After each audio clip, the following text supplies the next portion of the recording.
Washing, gonna find Bolu, but does get hit markers by Jez.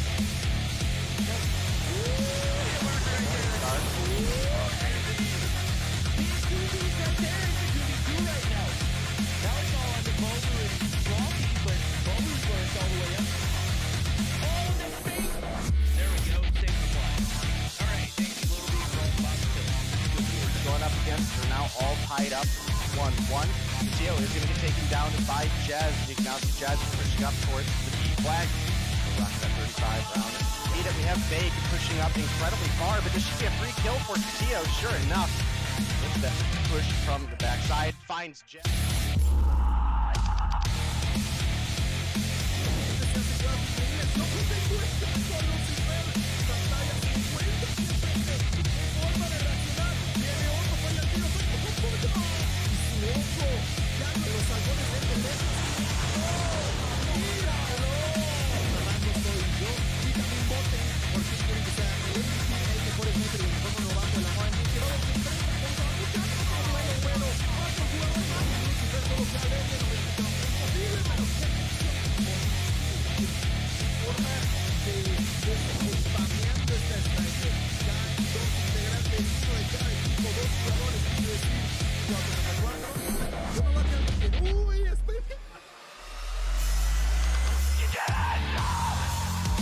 Licença, torcia! Pofo, pofo!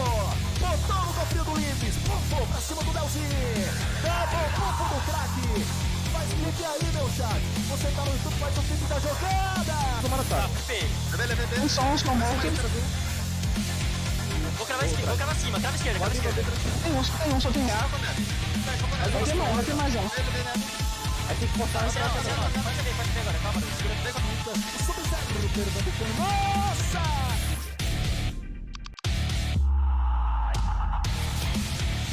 And we've got two players left to deal with. FN 420. Oh my god, Lucky, what the hell was that? Count them out. Can't do it. Lucky is Dark Wizard. You're the only hope here, Dark Wizard. Oh my god. We've got a 2v5 that is a reality. Lydia looking for the shots. Lydia's gonna round the corner. Lydia finds one. Lydia just needs to find Lucky. Doesn't happen. We're going to another round. The most at the moment finds another one. Just an absolute demon. A quick list in with the side of Nova. Dave, you're going in.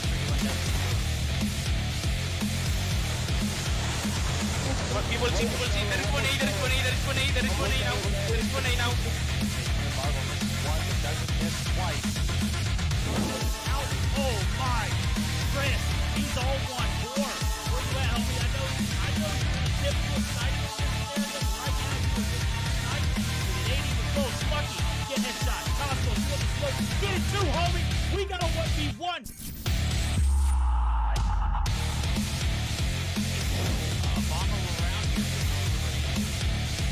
Oh my goodness, Iona!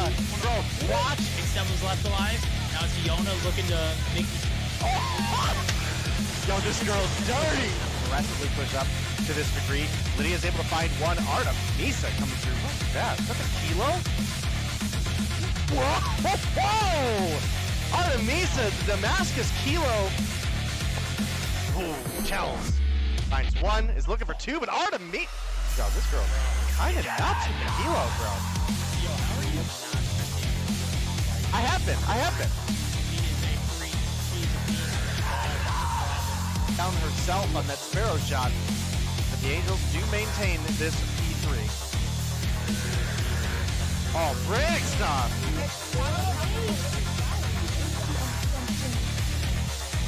Well, it was looking good for a minute there, Verdict, at the beginning of this round, but it has quickly gone in.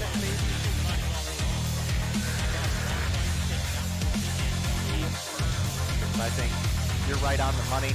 The arrow can push that up, finds two in the feed to start things off. Those double kills are worth a ton of points, let alone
Welcome back to Mobile Mayhem North America Summer 2023. It's Kelly alongside Verdict and Day. We got amazing matches coming along today. You do not want to miss this out today. We're going into day number 2. Any teams you're looking forward to step it up here today, Verdict?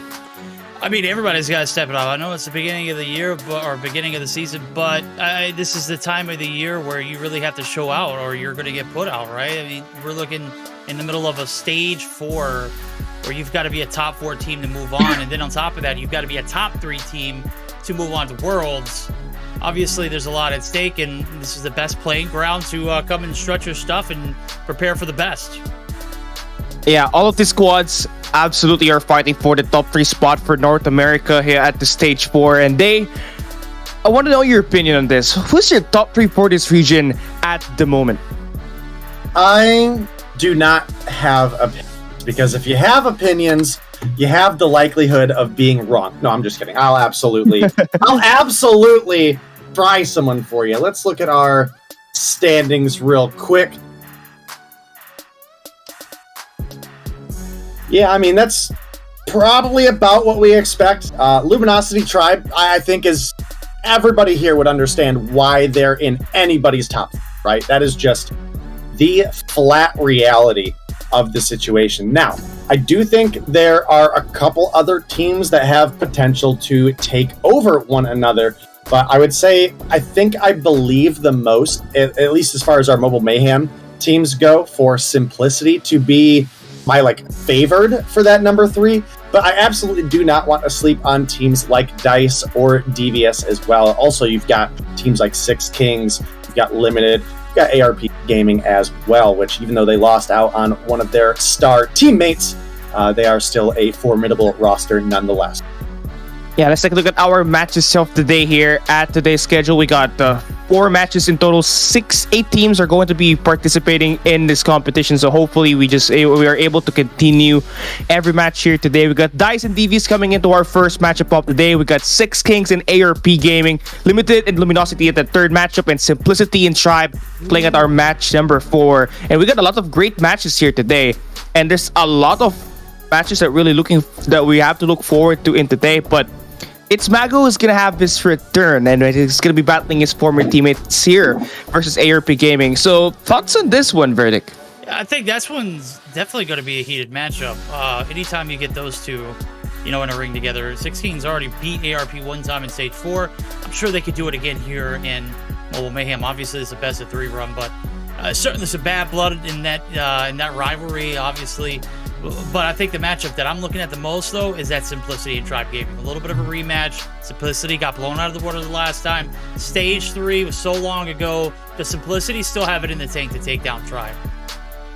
Yeah, they're currently standing at the 3rd place here at our Mobile Mayhem Summer 2023, where they were able to take at least 2 maps on their first matchup on Saturday. But there's a lot of things that truly have to talk about here, especially for Simplicity, because they're likely the favorite team to come out as the 3rd place in stage 4, but it's just too early for us to say it honestly, knowing that there's a lot of competition that they really have to look forward to here for today. But DICE and Devious Day, how are you feeling about this match number 1? Well, like I said earlier, I think these two teams are teams that have a pretty vast amount of potential. I would say I would lean a little bit on the side of Devious, because this is a roster that has certainly had its ups and downs over the years, right? Because this team keeps coming back, at least to a degree. I would say your main 3 that are kind of return players, you're going to be looking at Zolf, 2Red, and Rehan, right? You've got an addition of S-Thug and Scott. S-Thug has just always been Himothy, okay? And then you got Scott, who kind of had some lackluster performances for realistically the better part of a year or 2 in COD Mobile, back on rosters like XSET and whatever XSET was called before then. I don't even remember at this point. But Scott has really been a player that has come up and been a threat. Looking specifically at him being one of the pioneers of the UL in the meta is definitely huge for him. Well, you look over at the opposition, you've got DICE, and while we've got players on this team that have been in the competitive scene and have experienced multiple different levels of competition. I just don't see the same level of synergy coming out of them. And I think that is something that holds them back, is you've got too many players that kind of their best position is the same kind of upfront rush role. And that in the current rule set where you have a limited number of players that can run certain weapons, I think puts them in a little bit of a discomfortable situation. And it really plays out. It really plays it out. I mean, we got like a 2 AR setup that could potentially be played inside the game here, 2 SMGs as well, and 1 heavy. So having this role defined out is gonna have to give DICE Esports that that adjustments that they have to allocate inside of this game. But let's take a look at our maps and modes here for today's matchup, because we got our first best of 3 coming along the way, and we do have again Devious and DICE trying to duke this one out on this best of 3 matchup. We got Hardpoint at Tashenda, SMD at Tunisia, Control at Standoff if we go the long distance. And do you think that this would go down to a map number 3 after looking at this map's verdict? I mean, it's certainly a possibility. Hardpoint right here is going to be a toss-up. The Tunisia is going to be really a game changer. If this is a best of 5, I'd love to say we see past the game 3, but I don't know if we're going to make it there. So I want to say DICE has been the more consistent team recently, but based off of what happened over the weekend, they lost to ARP in a very close-heated matchup until it got to the control. So if it does get to a control, I think I have to roll with Devious. All right. How about you, Day? Well, kind of already gave that prediction, is that I got to roll with Devious just because of how strong this team has been. So, do I think it's going to be a 2-0? Probably. Can I see a reality where we get to a game 3? Sure. Can I see a reality where DICE actually win? Absolutely. But, I got to lie with Devious on this one. Okay, now we have our predictions from our casters. Casters, I'm going to leave you guys to actually cast this one. Have an amazing one. Alrighty, Callie, thank you for teeing us off here. Day number 2 here for Mobile Mayhem North America, summer 2023. DICE, Devious, they're in the lobby. They're ready to go. Hax, Aerith, Teabag, Saiz, a.k.a. Shotzi, and Awaken. Going to be your starting 5 for the side of DICE. And then Devious coming in, as you mentioned it earlier. Zolf, 2Red, Rihan, S-Thug, and Scott. We're about to get geared up for game number 1. Predictions have been made. Now it's on the players to see who's going to perform. You talked about multiple roles on these teams. It could be a little bit of a step back because they play the game so similarly. DICE, I can see that, but they're trying to just make do with what they've got. They lost out at a huge player in Rabalo. Man, let me tell you, that guy is shining bright like a diamond over at Tribe. This one about to get set square off. We are again, as Callie's mentioned it, over on Hacienda for game number 1. And just like that, we're not going to be in Hacienda. We're going to head back to the lobby. No pig, no mummies.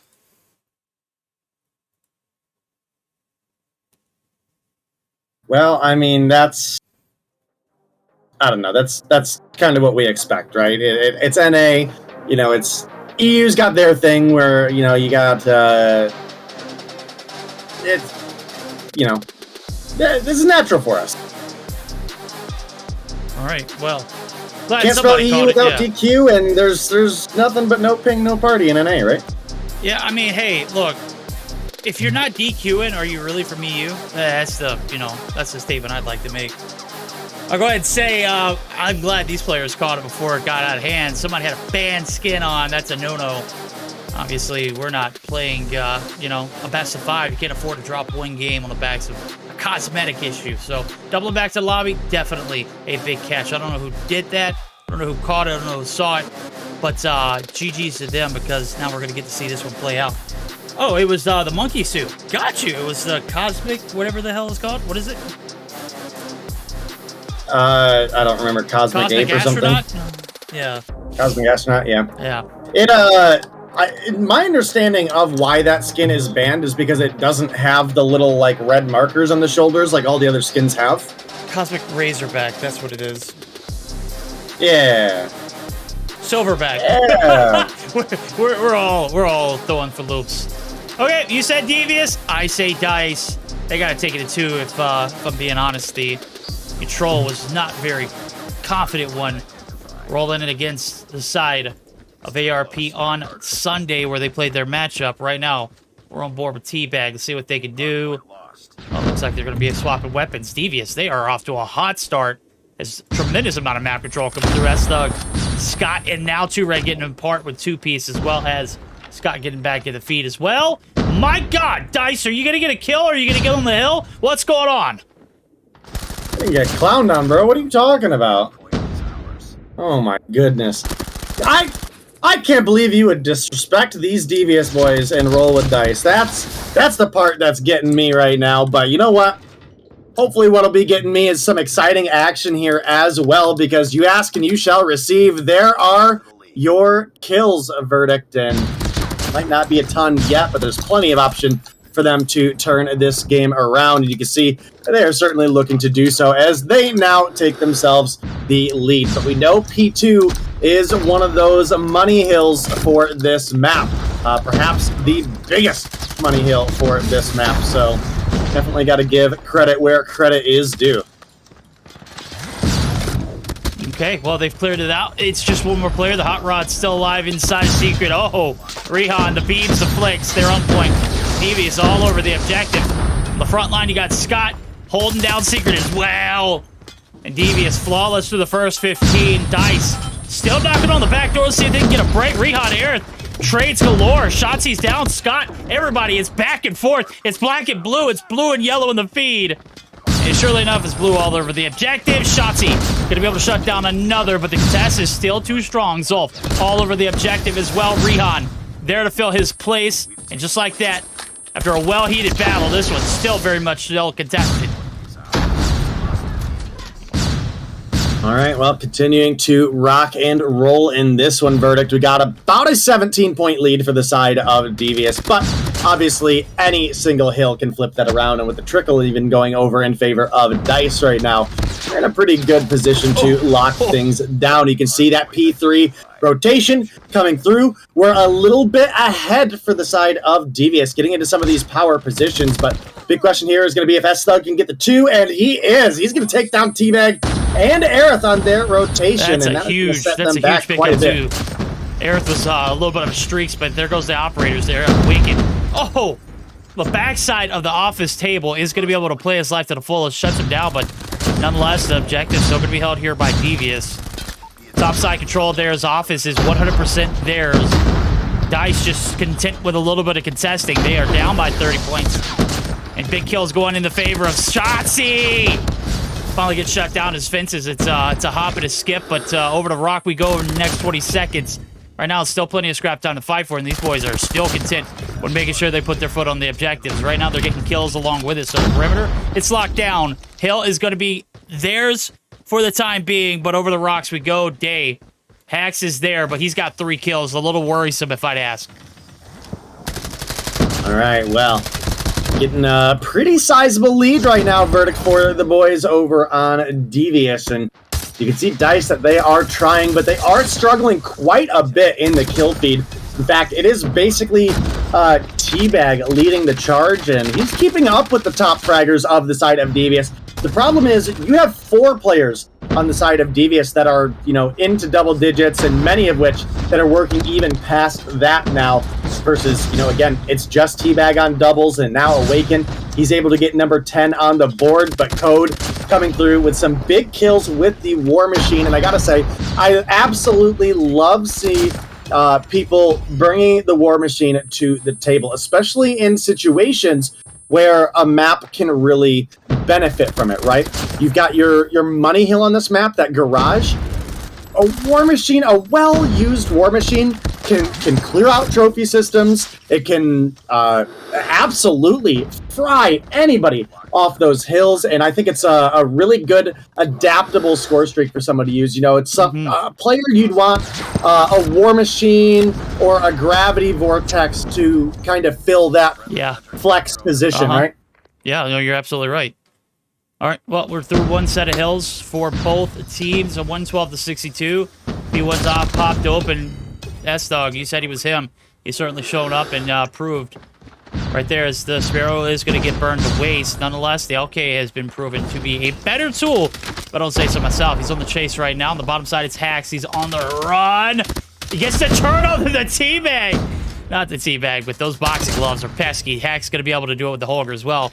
Barely away from double-digit kills, and that's kind of worse, as I mentioned. But Zolf on the flip side of things, also kind of holding the team down on that side. Hack's starting to pick it up, though, as he's got the clearance on the backside. Rihan from up top is going to be able to shut him down. Actually, it's Scott who's going to get the credit for the kill. He's on a little bit of a streak, but gets shut down. And over to P2, we start to get the setup. Sestug is here. He's got one in Zolf already on the objective, and Hacks opting to hit the beach side there for a little bit of waterfront. So, looking like it might be an early setup spoiled if these two get taken down. And just as soon as I say that, Zolf is going to drop from the Purifier. Still one behind. Oh my god, Estog in the deeps of the water. Plays his life to the fullest. Able to take down that Purifier. That is absolutely crazy. All right, well, Devious doing a great job right now in maintaining map control. They're doing great in the kills, slaying out, keeping their opponents from being able to get realistically any streaks on board. We do have Teabag with a Hunter-Killer available, but it's obviously not, super powerful, and, that's kind of why it's allowed, right? That is ultimately the factor. All of the really strong game-changing stuff has pretty much been removed. One thing I will say for the side of Devious, at least, and largely for the side of Dice as well, we don't have enough quick, streaky players running a middling score streak. So take a look at Size, for example, right? I do like that he's bringing the care package to the table. It's a low streak, or rather, at least below a Predator missile. Yeah. So that you can constantly be looping those streaks. And the key factor here is it's a double activation score streak, right? It's not a UAV where one click can accidentally get you disqualified. So I would like to see more of these players on both sides actually kind of incorporate that strategy. Being able to loop a Predator missile, or even being able to loop to another Hunter-Killer can make the difference. I mean, we've seen plenty of times where a single kill can change the outcome of a game, right, Verdict? All right, we'll see if a single kill does the deed here. Right now, it's a single hardpoint is going to keep Dice out of this one. Haven't been too good on these later rotations. A good contest there in the P2 sites, but the P3 popped open ages ago and certainly still down by about 40 points. So, rotations over to new are going to be made here in a moment. Zolf is already there. If you're inside of Dice, you have to kind of lurk back because you're so damn far behind. You've got to make up somewhere. Red going to get dropped, but look at it. They're fighting for scraps. Teabag going to be able to pick up the secondary. Rehan, God, gets turned on. And Red finally going to be able to shut him down. So the rotation's over to new. Shotzi's getting shut down. The hill is popped. And the operators are there and plentiful for Zolf. He's got the Super Soaker. And ain't no way Dice touching it through the secret site.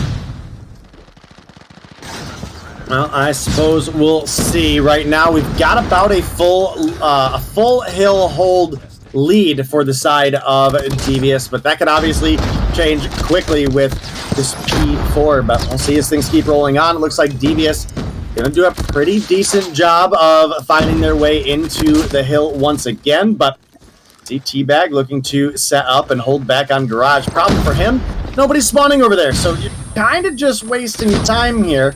Maybe anchoring spawns a little bit for your team, but you need to have some better callouts on enemy positioning for sure.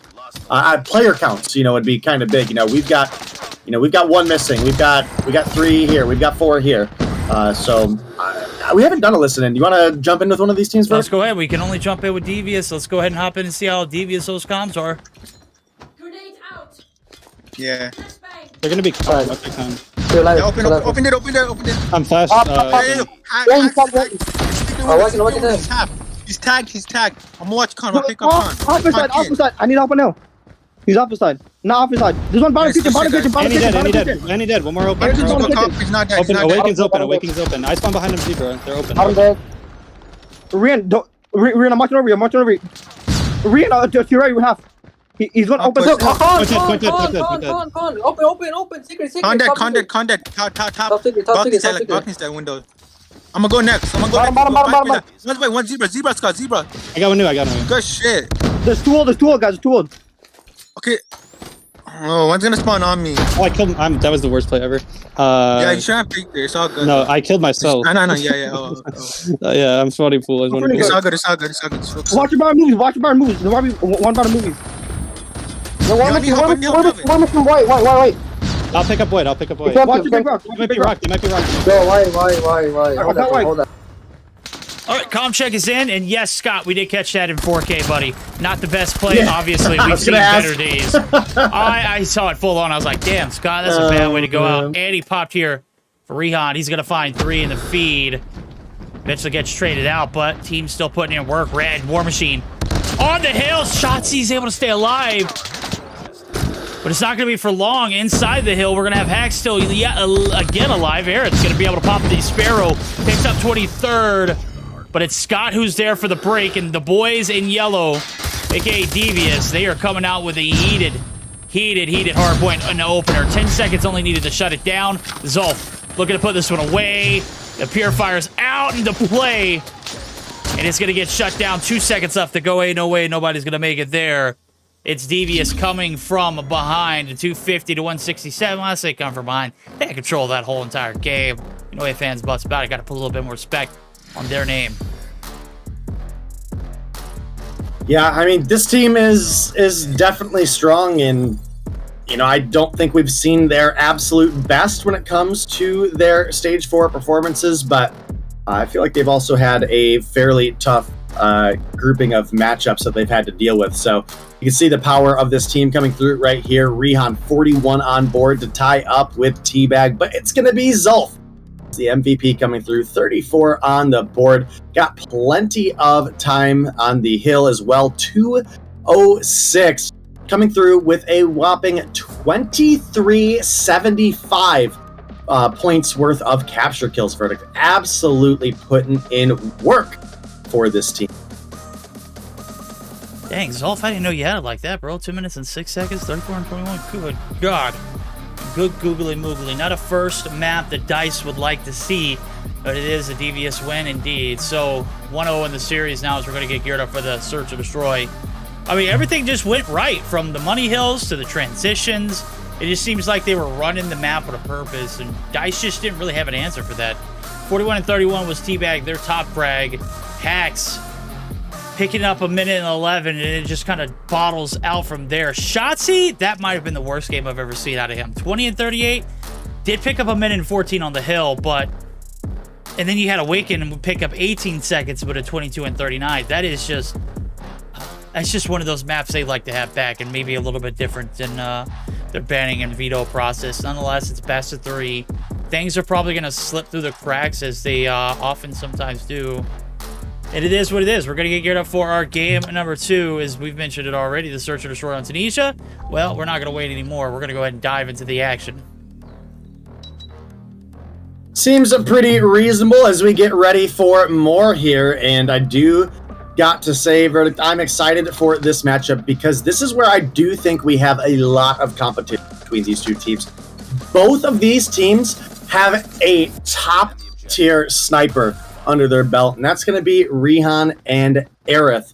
So I'm interested to see how that kind of matchup is going to play out. I'm personally really glad to see Tunisia back in the mix. I was sad to see it go. I know a lot of people hate this map, and that's because they just don't understand.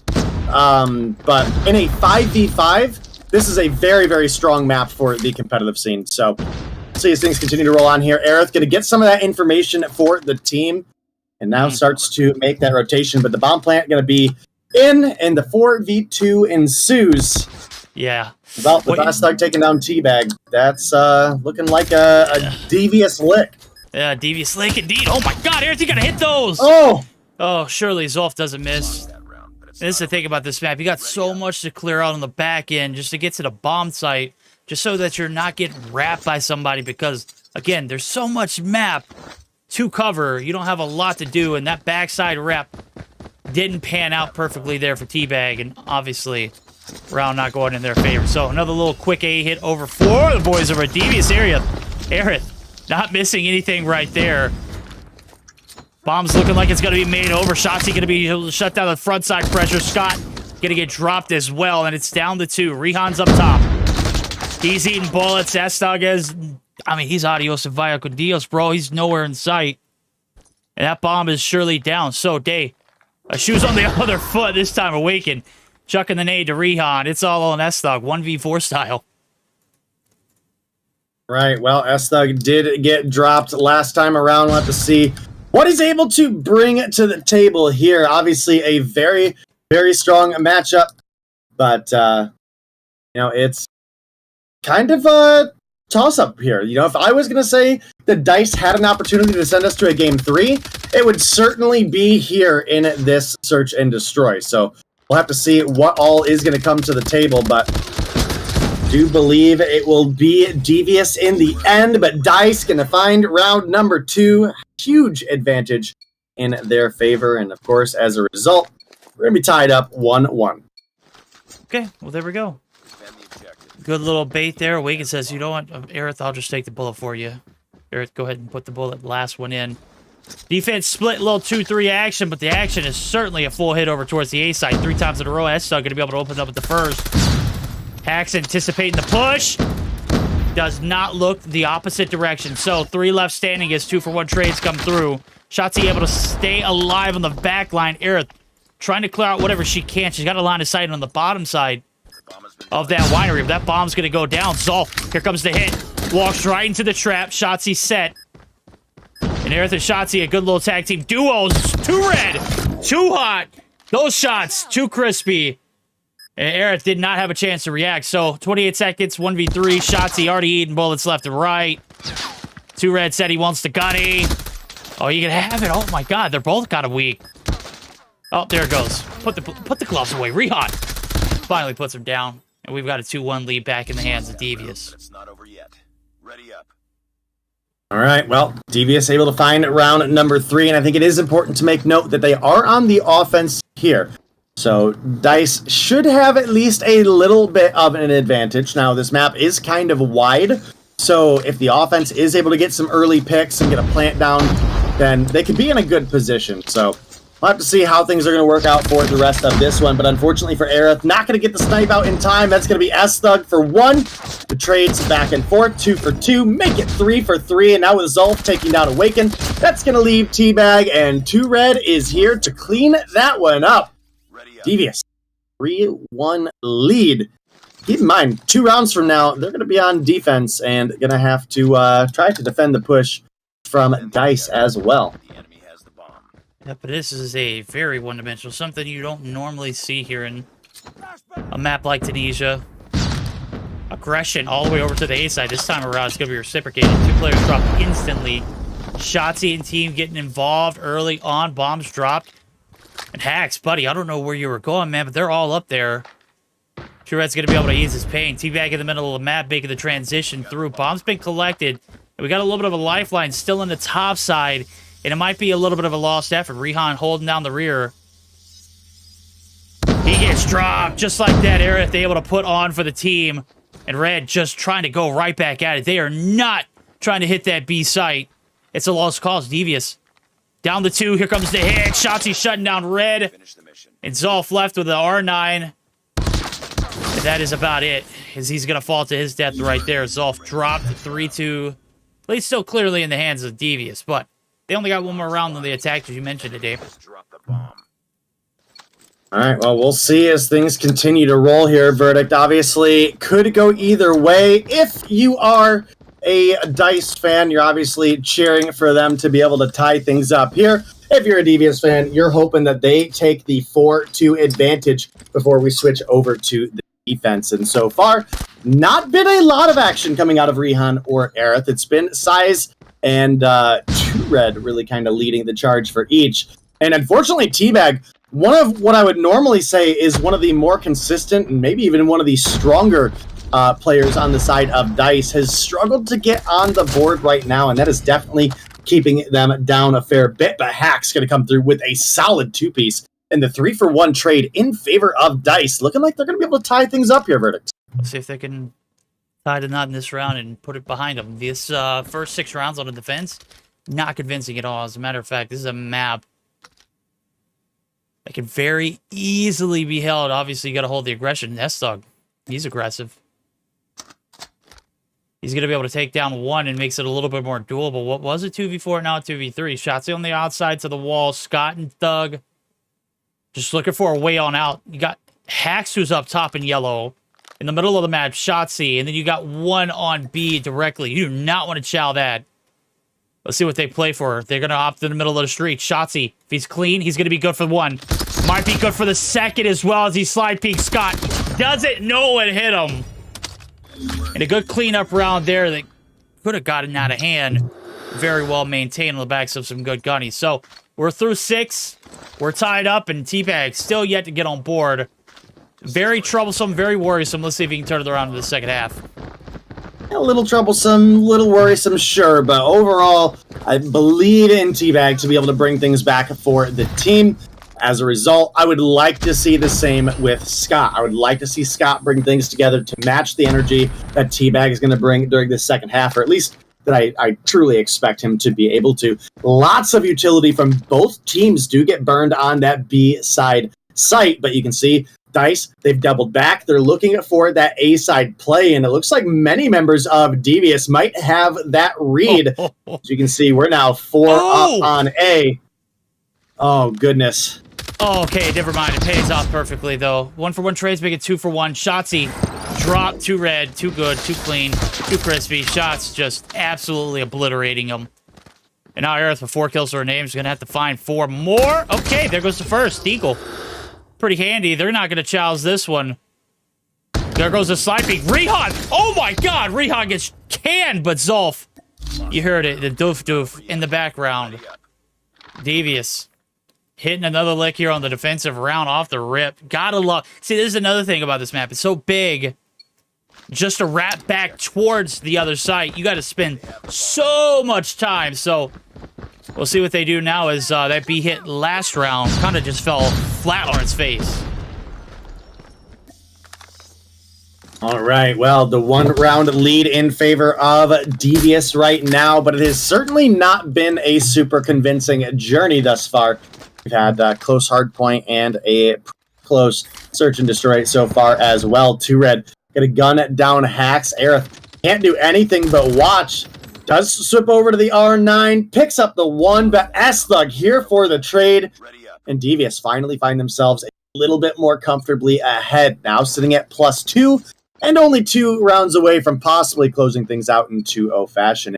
Again, unfortunately, T-Bag really struggling behind right now. Not at all common for what we expect to see out of him. So maybe it's just Tunisia he hates. Maybe he doesn't know the path he wants to take here. Maybe he's just not comfortable with this map in general. I don't know, but it's certainly a non-normal characteristic, right? No, it's certainly not of the norm. T-Bag certainly up there for Rookie of the Year in this year's major event. If he does make it to the next stage, he's got to make it to top 4 right now. Red, he's just trying to hang on by a thread. As he takes a gunny there with Hacks, can't handle the heat for the second one, and that is going to be a little bit of life being sparked back into the boys and gals over at Dice. So, roll him up, shake him, and toss him in. Another one here now as the A-hit does pan out. I'm interested to see if Dice goes back for a second time around. And still with a T-Bag who has yet to get on board. Kind of scratching my head. How are they still kind of into this? Scott says they're not. As he takes out 1, make it 2. And the shots are electric there for the UL 736. Scott putting on for the team right now. Only 3 players left standing. And no casualties on the right-hand side of the screen.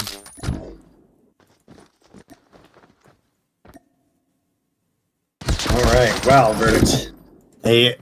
I mean, you know, we were just talking about how this hasn't been a convincing matchup. But, I mean, talk about a convincing round. Oh, a 5-0 clean sweep that round. Pretty big. 6-4 lead now for the side of Devious. They find themselves on not only map, but match point. Now it is really up to the side of Dice to bring it, because Scott has picked himself up to being 5 kills on the board now. Fortunately, T-Bag has not. I'm unsure if there's a reason for that or not. I don't know. Maybe he's lagging. Again, maybe it's just the map. I don't know, but maybe that's some draft strategy that you need to bring together for the future, because T-Bag is a player we expect to, I don't want to say carry this team, but certainly is normally a very, very consistent player. And this is outside of the norm. And as a result, it's right now, Verdict, looking like Devious might pick up the 2-0 victory. Yo, I'm going to be honest with you. I'm getting kind of drowsy, or not drowsy, but dizzy looking at T-Bag's point of view. What is going on? Sly Peek giving away a lot of information. Zolf gets it for free. Yikes, certainly. man. That's tough. Slid right into that Master of the Snakes. And, well, you know, this one stuck at a little bit of a standstill. Shotzzy, though, trying to open it up the floodgates. It ain't happening. Trying to make those solo plays. And surely pays the price. Hacks yet again, the last player alive. He can't even get the boxing gloves connect. No overtime here, chat. No game 3. This one's done. 2-0. Clean sweep. Very convincing fashion. Devious came in and put a hurting on DICE roster. DICE are looking pretty solid in Stage 4 right now. I think they have a 2-1 record. I think that's what Callie was typing in the Discord. And Devious, they're pretty much out. I'm going to be honest with you. 1-3, there's no way you come back after that. I think that is like the point of no return. And be a top 4 team, you've got to be up there in that 4-3 category. I mean, they could still have a shot at it, but they got to be flawless moving forward. Let's take a look at the post-action report. They got to be flawless, and they got to hope that their opponents drop the ball, too. I mean, there's multiple things that need to go right for Devious. True. This is true. 14 kills on board for Devious. It's too red. It's too hot, I said early on. He's got multiple kills per round there. Scott picking up 8, picking up slack towards the end. S-Thug with 8, as well as Rehan with 7, and Zolf with 6. On the left-hand side, you had a lonely goose egg at the bottom with T-Bag. And 11 on board for Shotzzy, 9 for Aerith. They could only do so much. Waken not really contributing. Hacks often left in 1v something scenarios. We'll take it back to the host stats. Break it down for us, Callie, baby. That one didn't go the way that I thought it was. Devious. Yeah. Where's that Devious at during Stage 4, right? Yeah, right? I mean, they haven't really faced the DICE just yet on the Stage 4, but this squad just really looks solid out there, getting those first bloods, getting their rotations at the hard point. Everything that could go right went right here for Devious today. And for DICE, I think the main reason why they underperform here at this matchup was the night and day performance from T-Bag. That guy scored 41 kills at the hard point and then decided to put in 0 kills at this S&D Tunisia. So that needs a little bit more work if I am T-Bag, because you just can't afford to be inconsistent, especially here. You're looking to try to get your first win off the season, Verdict. So I think that really cut off the chance of DICE to actually come back and play that long game and play that control when T-Bag really underperformed here today. So that really was unfortunate. That's super unfortunate indeed. Obviously, this one had the caliber to go to a Game 3, in my opinion, but I just don't know. I think Day kind of hit it on the head earlier. The inconsistency of this roster is just not really clicking. That hard point was not a great one to watch. That Search and Destroy, I mean, not better by any means. So, still got plenty of season left to go. Still got plenty of Stage 4 left to go. A lot on the line for both of those teams. Wish them the best of luck. Yeah, I mean, DICE Esports, they're one of those contenders right now that could take a top 3 spots away from Simplicity, who is up there tied up in the Stage 4 record with 2-1 as of week 3. So right now they have to find a way to actually get back on track so that when we hop into week 4, they're going to be solid, they're going to be ready, and they're going to be taking that top 3 spot away from Simplicity. But easier said than done right after this performance again against Devious, who is totally not having their rhythm and their momentum ongoing on that competition. But this is it. That's gonna be done. A great win by Devious today. They claimed the first series win of the season, and right now we got 1 game down, and we got 3 more games to go. Coming right up, we will get to see 6 Kings versus ARP Gaming. Can we see a deja vu from Stage 4? Stay tuned to find out.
anything but watch.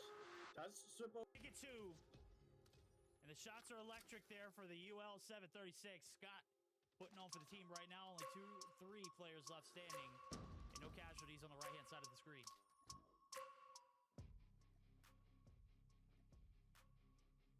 All right, well, We get a stage 4 rematch book here at game number 2. It's ARP Gaming taking on 6 Kings. The last time these two met, it was 6 Kings who won the matchup. It's Mago played a big factor in closing ARP Gaming the last time, where they had to go to a game number 5 at stage 4. Now here at Mobile Mayhem, they have the chance to actually go on a revenge tour once again. Are we going to see the exact same performance that we have from 6 Kings up against ARP the last time here, Verdict? Oh, that's such a great question. Right now, I'm looking at the lobby. Mago is nowhere to be found. So I don't know if we're going to get that same kind of mentality just yet. I have to see who's the 10th man in the lobby, the 5th man for the side of 6 Kings, the 5th king to be exact. But I think this 6 Kings roster has looked pretty solid on both fronts. You know, the control could use a little bit of work, always could use a lot of work. And the hard points have been hit or miss too. So they're going to have to lock it down to the search and destroy. They've got to be able to execute and pull the trigger in the hard points. I mean, ever since ARP dropped Mago the last time, they have been looking really rough out there in stage 3, and they're currently down 0-3. And do you think that chemistry with its Mago is really without its Mago is affecting ARP here today? I certainly believe so. Personal opinion, can't really see a true reason why Mago was dropped. When he first returned to the scene, he did have maybe a little bit of some sloppiness. It took him a while to get going, but I mean, he came out of the gates, after a couple weeks, really turning things up for this team and, the team at the time. So the fact that he has switched, not by his choice, was absolutely astonishing to me in the first place. So I personally love the Vengeance story. I think it's fantastic. I think it's entertaining. I know a lot of people are like, wow, this is a lot of drama, get me away. I think it's hilarious. So I'm here for it. I absolutely will be for the memes cheering on Mago if we see him fill in this game.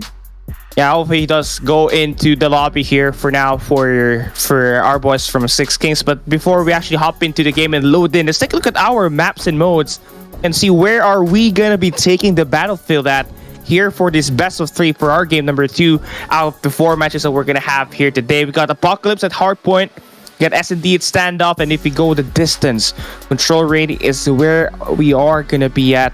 And starting at our Hardpoint game, Verdict, we're starting to see a lot more Apocalypse now as we see it added into the 2023 Worlds format. We are, and it's a great map. It was a great Cold War map. It's probably one of the best Hardpoint maps in that Black Ops Cold War era. And we're seeing a lot of teams playing it primarily because there's 3 hills on this map that are wide open for the taking. Surely spawns play a factor in it, but that P2 is the only one that's pesky where you have to lock down spawns, and it's rather difficult to do so unless you have that top side early on. So I feel like it's a very fluid map. The rotations are clean. It's P1 in the middle, the top side of the map for P2, the temple side, and you go down to the bottom of the stilts. Again, it's a scrappy map indeed, but you are never truly out of the game until it hits 250. So I feel like it's one of the better maps added. I feel like they need to keep this in a rotation moving forward. Yeah, it's a snowball map, honestly. You gotta get your spawns for next every time as we up into P2 to P4. So that's something that this team really has to consider in this game. And before we even hop into this game, we're gonna have, our predictions. Again, we did earlier with Devious and Dice. Now, for you, Dave, who you got quick? 6 Kings or ARP? Well, I'm a little sad that Mago's not in the lineup for 6 Kings here, but I do really want to believe in what this lineup brings to the table. It is hard to vote against the likes of Carlos, Veteran, Kimwax, Detri, Yon. I think this one is truly a toss-up, but I think I am going to lean a little bit on the side of ARP here. All right. Now, ARP for Day. How about you, Verdict? You know what? I hate he said ARP because I wanted to roll ARP. Mago's not in the lineup. Legacy told me the other day, he's like, bro, we've been cooking, man. Like, I feel very strongly about, you know, our team. They got to come together on some of these, you know, some of these hills. They got to play their roles. And if they can't play their roles right, this could very easily be a quick 2-0. Oh, 2-0. Just like what we saw from game 1. We're going to be finding that one out here as we hop into our game number 1 of the Apocalypse. And Casters, take this one away. Okay, Dave, this is it. Moment true destiny. Will Six Kings be able to pick up slack without Mago? Or are we going to be looking at an ARP coming through with the upset? What I will say is they took the maps over DICE over the weekend, the one that, you know, we unfortunately didn't get to see. I looked at the maps, and I'm going to be honest with you, they look really close. As a matter of fact, ARP beat DICE 250 to 245 at an Arsenal hardpoint, a 12-10 search and destroy and standoff, and then we headed over to search and destroy again, or not search and destroy again, but control standoff again, and that's where they closed the series out. So they split decision. ARP won the hardpoint, lost the search, which was really close, and then turned around and won the control very convincingly in a 3-1 fashion. So it can happen here nonetheless. After watching that beatdown on, you know, Devious earlier on, maybe that wasn't so much of a big victory. Maybe. Again, I think we're very early on in the season, and if you want me to be blatantly honest with you, I feel like with Stage 4 progressing the way that it is, I feel like there's going to be a lot of people that don't make it to that Stage 5 position, and I do honestly feel like that is going to make a lot of players suffer in the mental game. So this is certainly going to be a big challenge in the weeks to come for several of these teams, specifically teams in positions like Devious, where we were talking about them being 1-3 in Stage 4 right now. Not a good place for them to be. Shy of basically miracles happening, where they win all their games and the people that they need to lose all their games also lose all their games, then, you know, that is something that we could see Devious, who's a very strong team right now, quickly turn if they're not there mentally. And we've seen that from them in the past, and that is my fear for that roster. Okay, well, let's see now. Everybody's readied up. We're waiting for the required maps to download for Vibe, and obviously these players played on a different build for Stage 4, but guys, come on. You had all the weekend to get this done. I mean, there's no reason why you shouldn't have the, unless you're scrimming, I guess that would make sense, but you're looking at it from not being able to play on the global version. It's Monday. Like, you guys probably scrimmed on the global version too, or maybe they didn't. Who knows? We're going to get geared up for game number 1. Vibin's downloaded. We're good to go. It is Apocalypse hardpoint for this action. We'll see who gets the better of the good side of the spawns. Right now, it does look like Six Kings are going to have the advantage up top. Does look to be the case right now, but obviously advantage is only so much, right? I mean, you could pair teams up way out of their league, and, you know, an advantage might not help, right? So we'll see what comes of this matchup. Again, I'm leaning ARP here. I feel like Mago is an incredibly strong factor for this SK lineup, so him not being here today is rather rough. But things are underway. Does look like we are going to have Yawn getting it flashed out. Detri pushes on up, but Lethal here to take him down. Yawn, good for the refrag, and it looks like ARP. Oh man, Yawn peeks out into death. Yikes. Hate to see it. That's what the good side of the spawns will get you, though. A little bit of a perk side action, a little bit of bird's eye view, and, well, you might be able to capitalize on some hill time here in the P1 site. Is going to be heavily contested. Through smoke. Vibe not going to be able to see anything, and the gunfight's not going the way in favor of blue. It is yellow. Yawn going to peek around the corner, tries to get a few tags on Vibe, but gets dropped. The 2-piece there from Kimwax is going to be equally enough in turn to shut it down. Legacy on the front lines, onto the objective. Carlos able to put him down. No, Carlos is just going to be good for the tags. Look at this. We got a flip going on. And just like that, the top side's compromised. Vibin, the last hope. He's going to get shut down, trying to get to that heady of gold. And surely enough, they're going to be fighting from the battle or the bottom side of the spawns, trying to get this flipped A. Well, they're definitely trying to, but it is going to be a difficult matchup to overcome. Apocalypse, I think, is a great addition. Again, kind of falling into that realm of, because we're in a 5v5, this map does work very, very well, even though the setup isn't as large as something like an Arsenal, right? Just the layout, the paths, are actually fairly decent here. So, 60-point lead for the side of, well, 50-point lead for the side of ARP right now. And they don't look to be slowing down. They've got multiple bodies holding down multiple angles on this hill right now. And Losty finally looking to make a break here along with Legacy. Still have one to deal with in Detri. But the feed actually turns pretty blue here momentarily, and you can see that the boys over on SK, they're making some prime rotations right now to try to get into position for new. Yeah, they are. Bottom side of the stilts. There's Carlos. He's going to be the first Avenger. He's going to get shut down. So 1-for-1 trades coming through. The bomb side's still compromised for the time being. Top side, nobody there for the control. Veteran wins a big gunfight, but Tsunami's going to be able to shut down the push. Carlos, yet again off the respawn, going to be trying to shut down some more players. Yet again, going to be sent back to it. So Sparrow pop. A lot of map control coming through. Spawns being predicted very, very well. And Losty and team, they're putting on a clinic here in this P3 site. Bottom of the stilts. Lockdown and in the trenches we go. Kimwax. Oh my god, the trophy. Saves the day. The hit now coming from both fronts.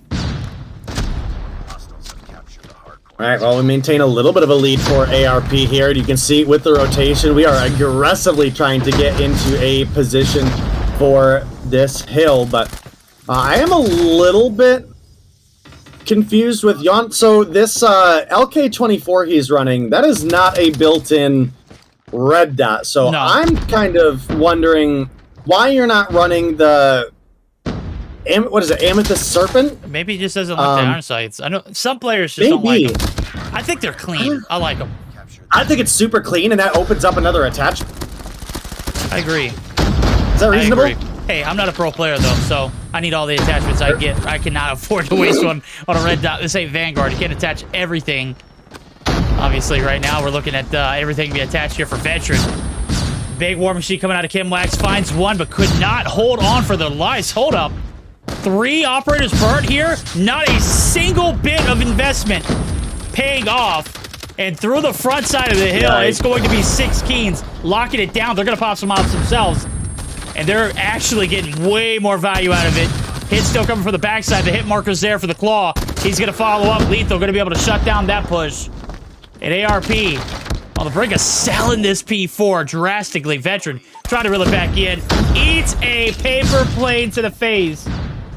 But still, team in yellow, that's ARP. They're going to be able to take advantage of a little bit of hill time and keep the lead. Now that might be a little more than a paper plane, or at least one that has some plastic explosives attached to it, but you still maintain about the same lead. I mean, we haven't really gone up or down. We have both teams kind of progressing at the same rate right now, as we were talking about a 50-point lead on that P3 last time around, and we're still right around there, maybe a little bit less, but still in a very prime position. But kind of finally starting to close the gap a little bit here on the side of SK, as Vibin and Lethal are filling up the feed here. Losty gonna go ahead and add some to it himself as well. I gotta say, you know, we're definitely both expecting ARP to potentially come out on top of this matchup, but that is absolutely not to say that the likes of SK can't win.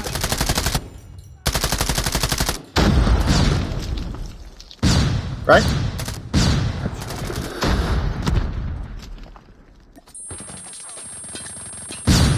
All right, well, moving on here. We're still right at about that. Oh, yes. I pulled a day. I had to blow my nose. You did.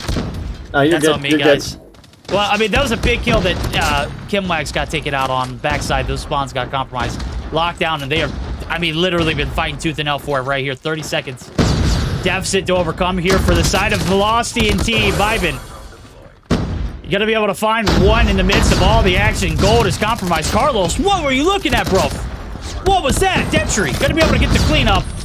But it's not gonna be enough. There's still 2 players here on the objective. That's gonna lead us to our first listen. We got 25 seconds left to go. Let's hear how the transition goes. We're gonna hop in with the boys over at 6 Kings. Let's see what they can put on the show. Rotate. Watch behind you, kid. There's one behind us. We spawned all. We spawned all. 1v1. Nice, thank you. I mean, let's see trenches. Nice. I'm nading Kevin. One more. 3 by TVs. I got 2. New low. He's up. Top TVs. It's veteran. Dead. Nice, They're good call. shit. One more barrel. One minute hut. Who's playing that, bro? I can't hear nothing. What the fuck, bro? Get that in my ear. My bad. Oh, trenches. There's one trenches. One minute hut. Mid hut. Bottom trenches. Come on, bro. What? I'm flashing now. He started rapping, bro. I'm flashing. One trenches. Yo, Tsunami's to your right, half of Prony. I got one. One train. Okay, yo, nice, good shit. That's 3 down.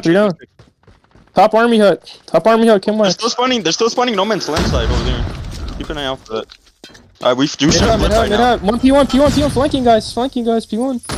I'm looking at P1. P1 half. Okay, comms are locked down. The deficit it's disappeared. ARP, they sold the bag, the dream along with it, and the P3 sites. 10 seconds left to go. They're still scrapping for it. Losty on the objective. Losty with a 3-piece. He's going to clear out stilts. And even through the midst of the chaos and the action that were in those comms day, level-headed, the players of SK, the 6 Kings, locking it down there on the P3 site. All right, well, for a second there, I checked to see, to make sure all the tags matched. I was like, man, did someone else jump in here and start blaring music? If you know, you know. If you don't, well, sorry about that. But either way, we've got a very, very close game between these 2 teams. But SK have done a great job of bringing things back, and specifically, it has basically been Vibin and Losty versus a veteran in this matchup. And well, with that gap being closed, you really, for ARP, if you're an ARP fan at least, would like to see some of the other players pick things up. But yeah, being those players, it'd have to be the player who just popped the Annihilator and got dumpstered immediately upon arrival. Veteran, he's doing what he can. Able to find 6 in the feed. Good God. There goes the Preddy along with it. Turtles locked down. They're going to be able to regroup all of their loss on those P2, P3 sites, and they're going to be right back in the driver's seat. So, 2 sets of hits, Hills down, 200 threshold, going to be hit for ARP. And as 6 Kings, looks like they're going to be battling out in the trenches here for P1. They're going to have to get the spawns and time off of P1, Dave. well, we'll only see as things keep rolling here. We've crossed the 200-point mark for ARP, but it does largely still seem like it's veteran against the world right now. So, like to see a couple of these extra ARP players pick things up, you know, specifically looking at the likes of Yawn, a player that I have expected for quite some time to really make his break into the scene, as well as Kimwax and Carlo. But Legacy coming through with a big 3-piece of his own, and let me tell you, it does hurt me in my soul to not believe in Legacy to win this matchup. 18 kills on the board, definitely in a rough spot himself right now. Yeah, he's not having the best game, but that was a little bit of a peak performance out of him. You done God's work here keeping the players of ARP off of the objective for P1, and you done God's work on keeping the spawns for P2. Talking about a team that can multitask or doing it all. To the backside, though, Kimwax get a little traction through maps. He's looking for the go-ahead.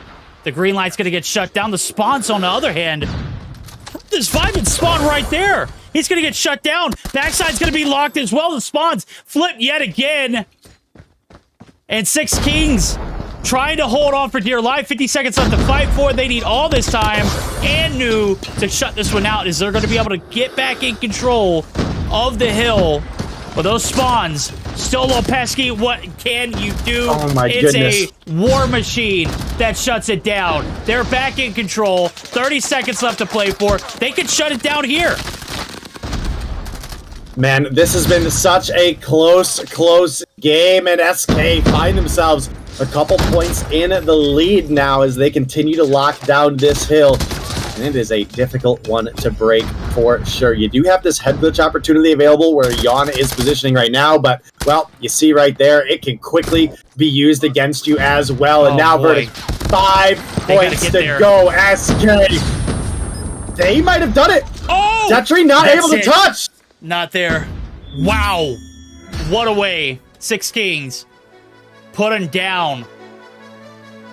In a fight for the top side of this one. They get control. They lock it down. A little bit of uncertainty in that last set of hills, but boy, oh boy, did they actually do it and then some. 250 to 218. It was close. It was a lot closer than the scoreline predicts, but ARP fumbling tremendously. First set of hills, they look locked down. Second set, a little shaky, but, you know, they were still at it. Third set of hills come in, they were nowhere to be found.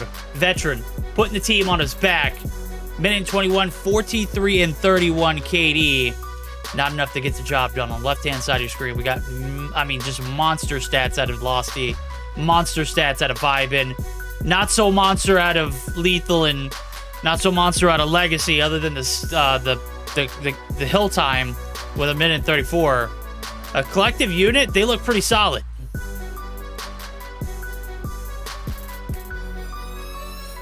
Right, well, gotta say, was not expecting SK to pull things together in that one, but they looked so good, specifically in their defense on that final hill. I tell you, Vibin and Losty came through big for this team. Verdict. Again, I think multiple players on both sides of the spectrum maybe underperformed for where I expected. The one benefit that a couple of them bring to the table, you look at the likes of Legacy, you look at the likes of Tsunami, who were quite a bit negative, sitting at -7 and a -13. They both bring a minute and a half of objective to the table as well. You look over at Tetri and Yawn, also sitting at -6 and -10, so not even as many kills lost there. You're talking 22 seconds on the hill, 35 seconds on the hill. Yeah. That's just not gonna compete, and as a result, you see the 250 to 218 victory come through, and SK might be able to take this one away. Hey, with Mago or without Mago, the dream still lives on. ARP haunted by a player that no longer part of their roster, their squad. They get picked up, 6 Kings. They kind of just like flipped a switch once he joined the roster. This team was already pretty solid beforehand. Just seemed a little bit better and a little bit more of a competitive edge. Maybe that's just what they need to be right over the tilting or the, you know, the tipping point. Right now, might be able to take this one 2-0. No contest. ARP sold a bag and a half there in that hard point. I mean, I don't know. The second portion, the second set of hills did not look promising. And we roll into that third set. Now, like I said, they were lights out. They're going to have to put up a better performance in the Search and Destroy to get that game 3. Or they're just going to tap out. I mean, again, I said it earlier. This team's thriving without Mago. Very well could be able to put the finishing touches of this one in the Search and Destroy standoff. What to find out now is everyone's ready to go. Vibin, he popped off in the hard point. We're going to need to see him be a little bit more consistent on the snipes. I don't know if you caught some more, much of the NA action. There's not a lot of the NA action. There's only one day, but he hasn't really been hitting it with the sniper recently. So well, let's see what's happening now. Is things are about to unfold. Predictions have been made. We said ARP. We might have fumbled the bag too. Listen, I think ARP had everything in the bag to win that one, and they sold. Agreed. And you know, to be fair, I don't want to just say ARP sold. I think SK really tightened up their rotations as well, and were able to capitalize on good positioning.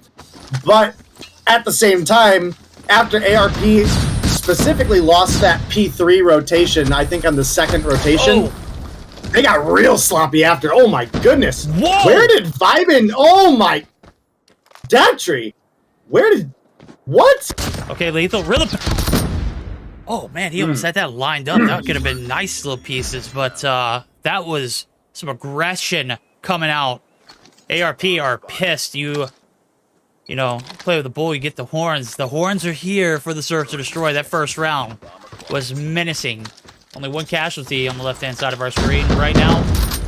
Looking for another aggression. Let's see what this response is. Kimwax with the shotgun in hand. The R90's made his way in the middle of the map. Gonna have some help with Carlos as Veteran's gonna be able to find some kills too. They're not stopping! Gas all the way down on the throttle. But it is going to be the back of the spawns. We're gonna have to find the players, and guess what? They are not gonna go down easily. Yeah, that's tough. Yeah. Hey, Gotta be a little bit careful when you're using those vehicles as head glitches. Yeah, that's like the premises of Jiu-Jitsu, right? Use your opponent's momentum against them. Hey, just go ahead and run right into that vehicle explosion. Go ahead and just run right into my shots. I'm in the spawn still. I haven't moved an inch.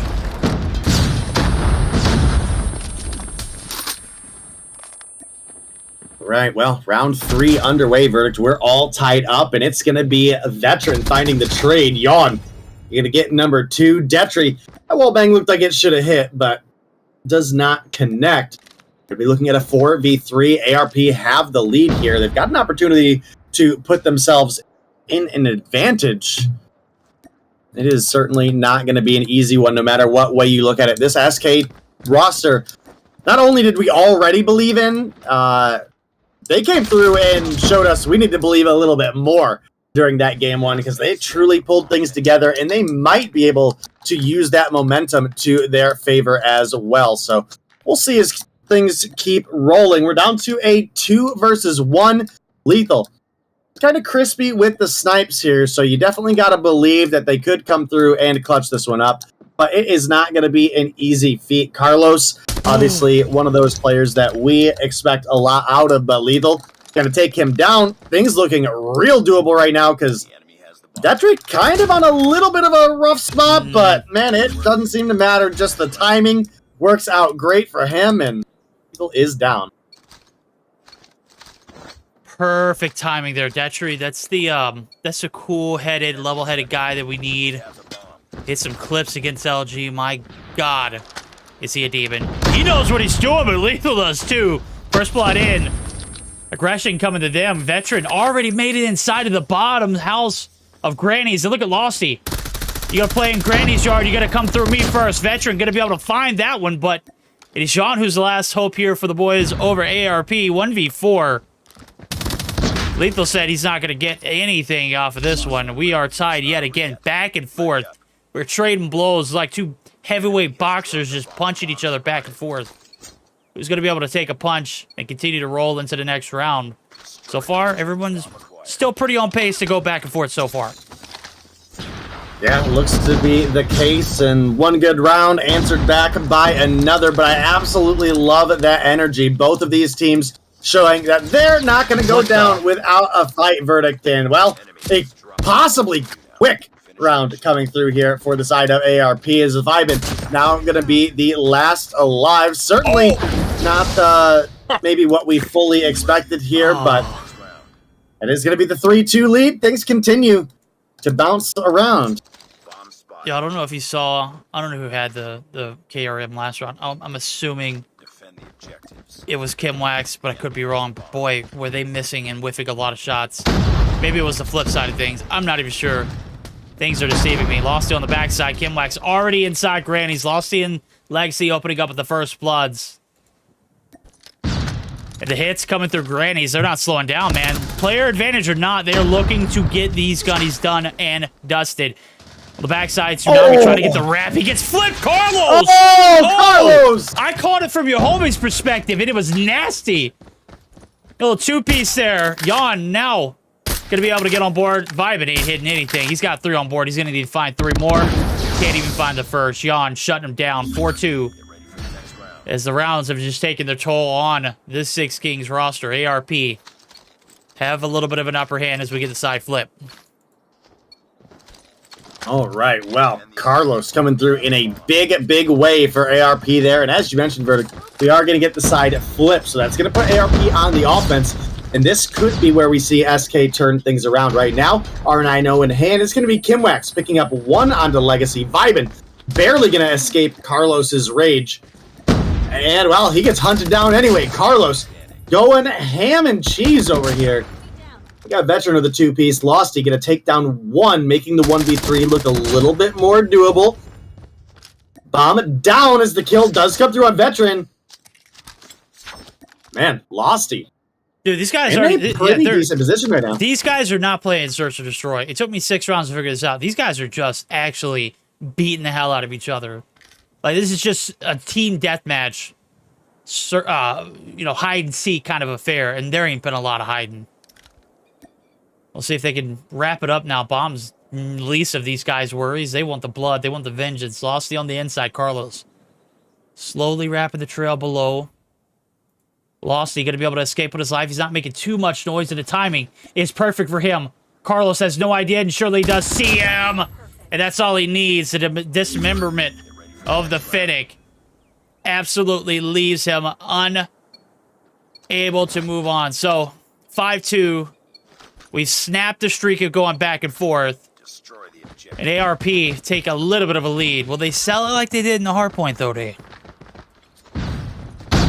Well, I mean, after that hardpoint sell, man, it's hard to say. Absolutely possible, but we'll see what happens as things keep rolling on here. 5-2 lead. They've got the 1-for-1 trade legacy for Kimwax, which numbers alone based is a positive trade for the side of ARP. And now with Carlos taking down Vibin, that is absolutely huge. Carlos gonna tie up Lethal for 10 kills, but Lethal finding Yawn as well puts Carlos last alive. He takes down Lethal. It's now Carlos and Losty here in this 1v1. Just looking to lock down some of these Comet doorways. Carlos does have the bomb in hand, though, and that's a pretty big advantage for him, as he will now know that he can make whatever play he wants. Looks like we're doubling back for the A site. Take a look at this bomb position here. I don't like this. Okay, fair. I think this back bomb position, while it does have cover, there we go. It doesn't give you a lot of angles to defend from. Basically, tank side barrels or bust. And, well, see the body shooting coming there. Losty able to get that kill.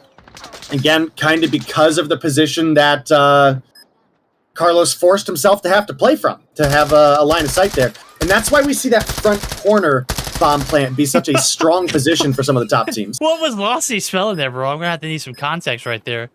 Oh, go ahead and tell you stats. If you're a statistician, if you are a connoisseur of numbers, that was the first bomb plant in all 8 rounds that we've seen so far. So, I'll just tell you, these guys, they're looking for a little bit of a, what is that, slobber knocker? They're literally just looking to beat the hell out of each other. Who is going to be put down first? I didn't have the best sight or line there. We saw Carlos not able to clutch it up yet again. Kimwax gonna be able to stay alive. Carlos getting vengeance. And Kimwax being able to stay alive even though they were 1 health might be the difference maker in this round. Is we've got a 4v3. Lethal gonna be able to find the nade shot. Bomb's gonna go down nonetheless. And Lethal not being denied yet again. He's gonna be able to find the shots over the top. Kimwax dropped. Yawn gonna be able to be good for the trade in the middle of the map. He's gonna get dropped instantly. We got a good old-fashioned 2v2. That we do, and Detry now going to be the last alive here for the side of ARP, and we're going to have to see if he's able to bring things full circle for this team, because it's certainly looking to be a rough one of verdict. Detry, oh my goodness! Oh my god! Look, Tsunami didn't get that kill, but as soon as he started shooting, if you were looking at Detry's point of view, that aim shake, that hit flinch, just came into full effect. Detry had all the time in the world to get the line up. Was about to pull the trigger, and as soon as he did, those shots come tethered in. So they are literally clawing their way back into this one. It's 2 rounds in a row that we've seen out of the boys over at 6K. They ain't looking to stop anytime soon. Lethal able to find 2, or the first of the 2. Kimwax and Carlos able to find 2 as well. Good God. Trades galore leave us down to 2. We're not even 30 seconds into this round, A. And as I mentioned, we've got a little bit of a bloody warfare on our hands. Tsunami's being able to wrap the back. In the front, you got Legacy. Bomb's going to go down. Detry able to shut down 1, and it's all on Legacy here for the 1v2. This could tie us up or put us at map point. All right, well, 2-1, looking very, very good for the side of ARP right now. They've got Legacy to deal with, which I want to say is a easy person to deal with whatsoever. But Detry gonna find the kill, that is going to be absolutely huge coming through for the side of ARP. They now go on to map point. Now, keep in mind, we may have to find our way into a control if that's the case, but obviously it's something that could go either which direction. We saw the bag get sold last time around. Can they pull things together again on the side of SK? I mean, Lethal going absolutely ham and cheese right now, if we're going to be honest. I mean, that's 16 kills on the board. What a chab. What a madman. Yon gonna eat bullets. Carlos with 16 as well as he takes down Legacy, but he does get traded out. Yon now to 1v1. Last known locations vibing. I think he was taking some shots earlier. Oh my god, how is he still alive? You gotta hit those. The OK not favoring Yon, or not favoring Vibin, and nonetheless, Yon, second chance at life here. But he's got to go uphill now for this bomb. On top of that, he got over the top of the middle of the bomb, or the boxes, mid boxes rather. The OK peeks out, Yon gets shut down. So, Dream kept alive one more round before we hit overtime. Will we see this one 7-5, or will we be heading to a little bit of OT? We'll find out. As the aggression towards this back alley is going to leave Tsunami one shot. He's going to get shut down. Veteran able to get the trade. The bomb's still in the hands of him. We'll hop over to Lethal's point of view as he's looking for the action through the back alley. It ain't coming. Right, 6-5, the 2-for-1 trade in favor of the side of ARP. Vibin able to take down Detry, though, to even things out. And I got to say, if you're ARP, basically the big thing you got to do right now is shut down Lethal, because Lethal is, I mean, he's hunting. He's absolutely hunting players of ARP here. Getting a little bit sad that we don't get to see Mago in the mix, but it is what it is. Legacy definitely got some information there, but the trigger discipline maybe slips. Veteran takes down Lethal. Carlos takes down Legacy, and now Vibin gotta make miracles happen. Oh, minute on the clock going to be reduced to 45. There goes the hits on. Yon in the middle of the map. He's got one job and one job alone. Carlos snaking it on the opposite side of the barrels. And I'm not a fan of the push, but hey, if you're going to ego, do it perfectly. Oh my god, they're just feeding them. Vibin. Can he do it? 20 seconds. 25. He's got to count for the time to defuse the bomb. Veteran. Oh, he knows. It down He the knows. flip side. Veteran can't hit the shots. He's going to get taken down. No, he's going to be still alive, Veteran. Fastest get alive. He's out of here. Oh, Vibin, you should. Oh, no. That's it. That's it. Yeah. That's tough. We're heading to control, ladies and gentlemen. 7-5. That should have been a pro don't fake moment if Golf I clap. ever seen it. Golf clap. Who- Golf clap Who's to my gonna guy. recheck? Golf clap. Just, I mean, go ahead. Look, Veteran, very well played, bro. Very well played. That's going to conclude the search and destroys, ladies and gentlemen. God, I can't even speak right out. That one was a knock 'em out, drag 'em out kind of affair. And 2 close games in the hardpoint search and destroy only leads me to believe that this one is going to be overtime indeed for the control as well. Let's take a look at your head honchos in the lobby. Carlos, 17. What a total giga Chad. On the right-hand side, you got Lethal with 16. Was absolutely throwing shots with the best. Very, very great. Well, you know what? That was not even a good search and destroy. Ladies and gentlemen, do not take notes on that one. That one was bad blood in the waters. That's what happens when your personal hate for each other jumps into a lobby of search or destroy. It's an extended TDM or a short TDM, you know, rounds of TDM. That's basically what we had. You're telling me through 12 rounds, we had objective played 4 times. That was it. That was it. 7-5 victory. Yeah. ARP, they just did it better.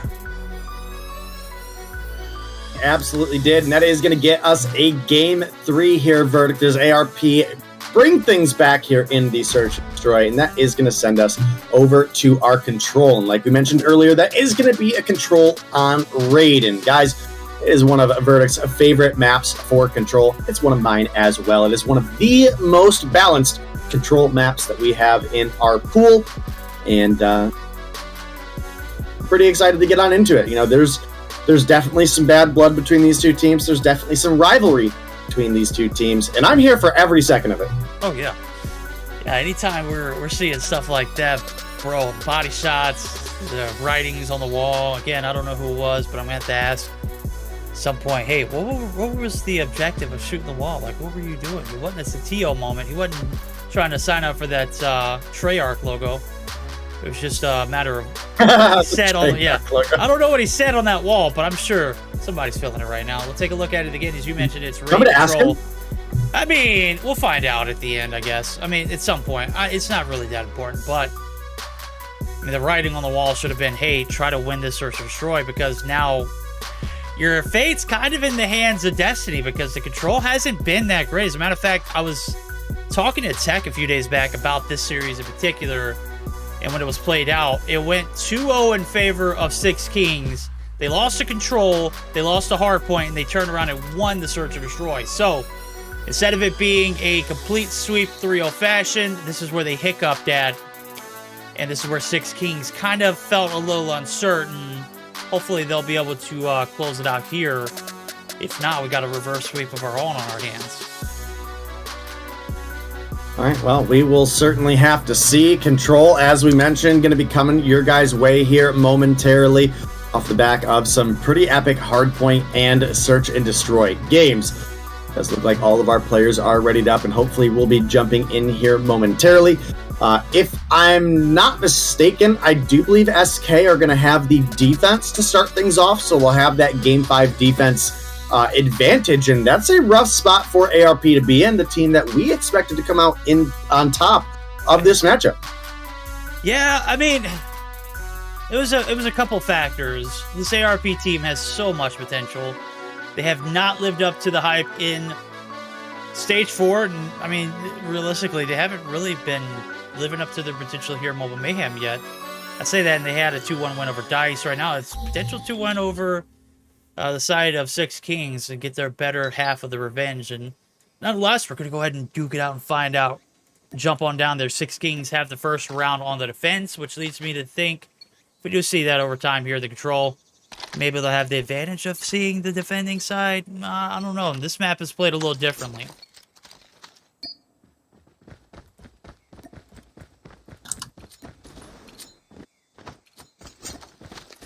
All right, well, things underway here. A couple kills do come through. A couple players I do want to make note of here. That's going to be Lethal coming through with the respawn snipes, and we've seen Yawn do it in the past as well. Doesn't look like he's bringing it to the table this time around, but maybe when we switch sides, that could be a possibility. We'll obviously have to see, but time will tell. Very, very close between these two teams right now. Only 2 lives separating them, and an A capture coming through early on. This is not usually what we see, but could result in being a very, very strong strategy for the side of ARP for their offense here. In fact, I would go as far as to say is, if this does work out for them, then they're going to be in a pretty prime position where that round 4, if we get that far, they would have the defense in their favor, and they could close things out there and maybe bypass the round 5 advantage that SK bring to the table in the first place. But they're gonna, very, very close so this far. First, right now, I mean, look at the lockdown. Tsunami, he's on a 5 spree, and nobody's allowed to pass through the driveway. He has just been locking it down right here on the top side of the rocks, outside of red. Holy hell. Veteran on the bottom side of this driveway as well. The spawn trap being ensued. It's Losty in sight. But it's Statry who gets the last laugh. As Losty's gonna get dropped by the... What? Did he kill himself there? Was that... I guess he blew up the vehicle and it killed him. Nonetheless, damage going to take him down. Tsunami as well gonna get dropped. So no streaks earned, no damage, no harm, no foul. Life count still 2 up for ARP.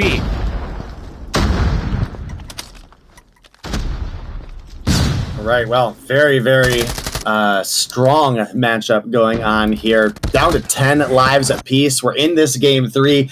Could potentially find ourselves in a round 5 if things keep going this way, because neither team can grasp a full advantage right now.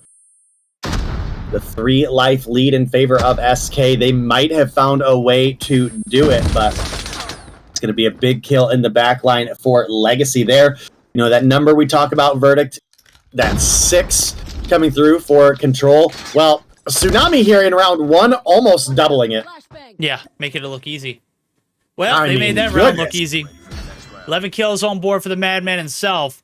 And this is on the back of Vibin dropping a singular breadstick. Oh my. Troubles in the waters there. Team still getting the job done. A. Capped 100%. B. I don't even think we saw any time stopped. And that is how you hold the ring side of the map. We're going to go ahead and flip sides, see what they can do. SK on the prowl. Carlos is too. He's in the middle of the map, and he's causing a lot of danger. Tsunami, though, looking to do it on both fronts. He's collecting the hill time as well as getting some kills to go along with it. Courtside Control, not going to be in their favor. Yawn just throws his life away right there, peeking. And nobody able to collect the trade. Kimwax going to be aggressive. Bye-bye, homie. 2 ticks of progress in. Tsunami holding on by a thread here as he pops the Sparrow. He finally gets shut down, but he's done his work as he does solidify that second tick of progress. All right, well, another very close round where only a single life is going to separate these two sides. And, well, there's a couple players that are sitting behind right now. Veteran on 1 and Vibin on 2. Definitely a little bit rough for each team, respectively, that they got to start bringing things up to help their team get through this one.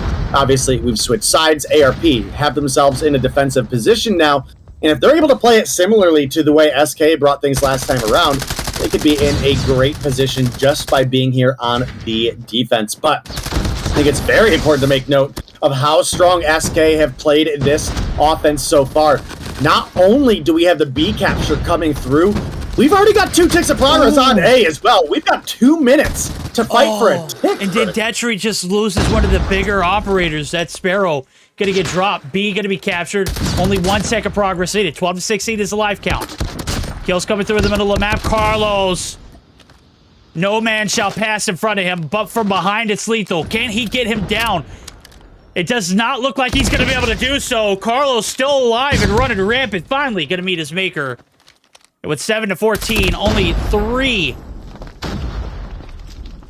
I'm sorry, only 1 tick of progress needed there onto that A side. It may be a little bit of uncertainty here for SK as they are down to the last 6. 13 on the right-hand side. Kimwax holding down the ring in the defense, even off of a rocky start, even after giving up, I mean, completely back-to-back 4 ticks of progress, 2 on each, and then eventually that 3rd onto that B site. They hold on and stay in control. Legacy's last hope. He's half health. Carlos there to clean it up, and we've got ourselves a ball game, tied 1-1.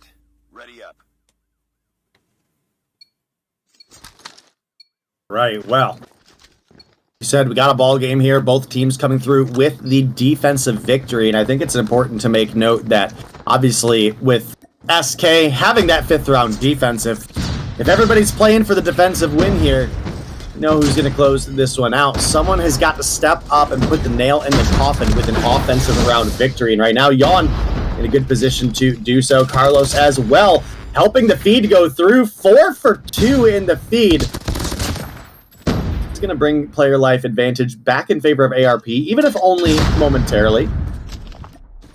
And a tick of progress on B going to be stopped and reset. Nice little quick scope out of lethal there, but you also have to consider how dangerous playing a respawn snipe here is with a good swarm out of your opponents. If you get dropped, oh my god, as the sniper, oh boy, yeah. This is an A-cap coming through with Legacy. I mean, just literally giving away a Purifier for free. I mean, he had the right intention. Just somebody's got to die in order for you to take advantage of a spawn trap. 2 ticks of progress then. Their progress look like it might be coming through. Veteran on the bottom side. He's just content with holding down the corner. Can't really get a line of sight. Legacy going to opt to play his life. And as he should, 19 to 17. That one was chalk. Kimlack still laying down Veteran, not moving an inch. These guys very persistent on staying alive here. And them being alive means they are earning the opportunity for some streaks. A Hunter Killer up for grabs here for Veteran. The Kimwax, he is certainly right there. That's 2 kills you might not be able to have to worry about later on. Detri does fall.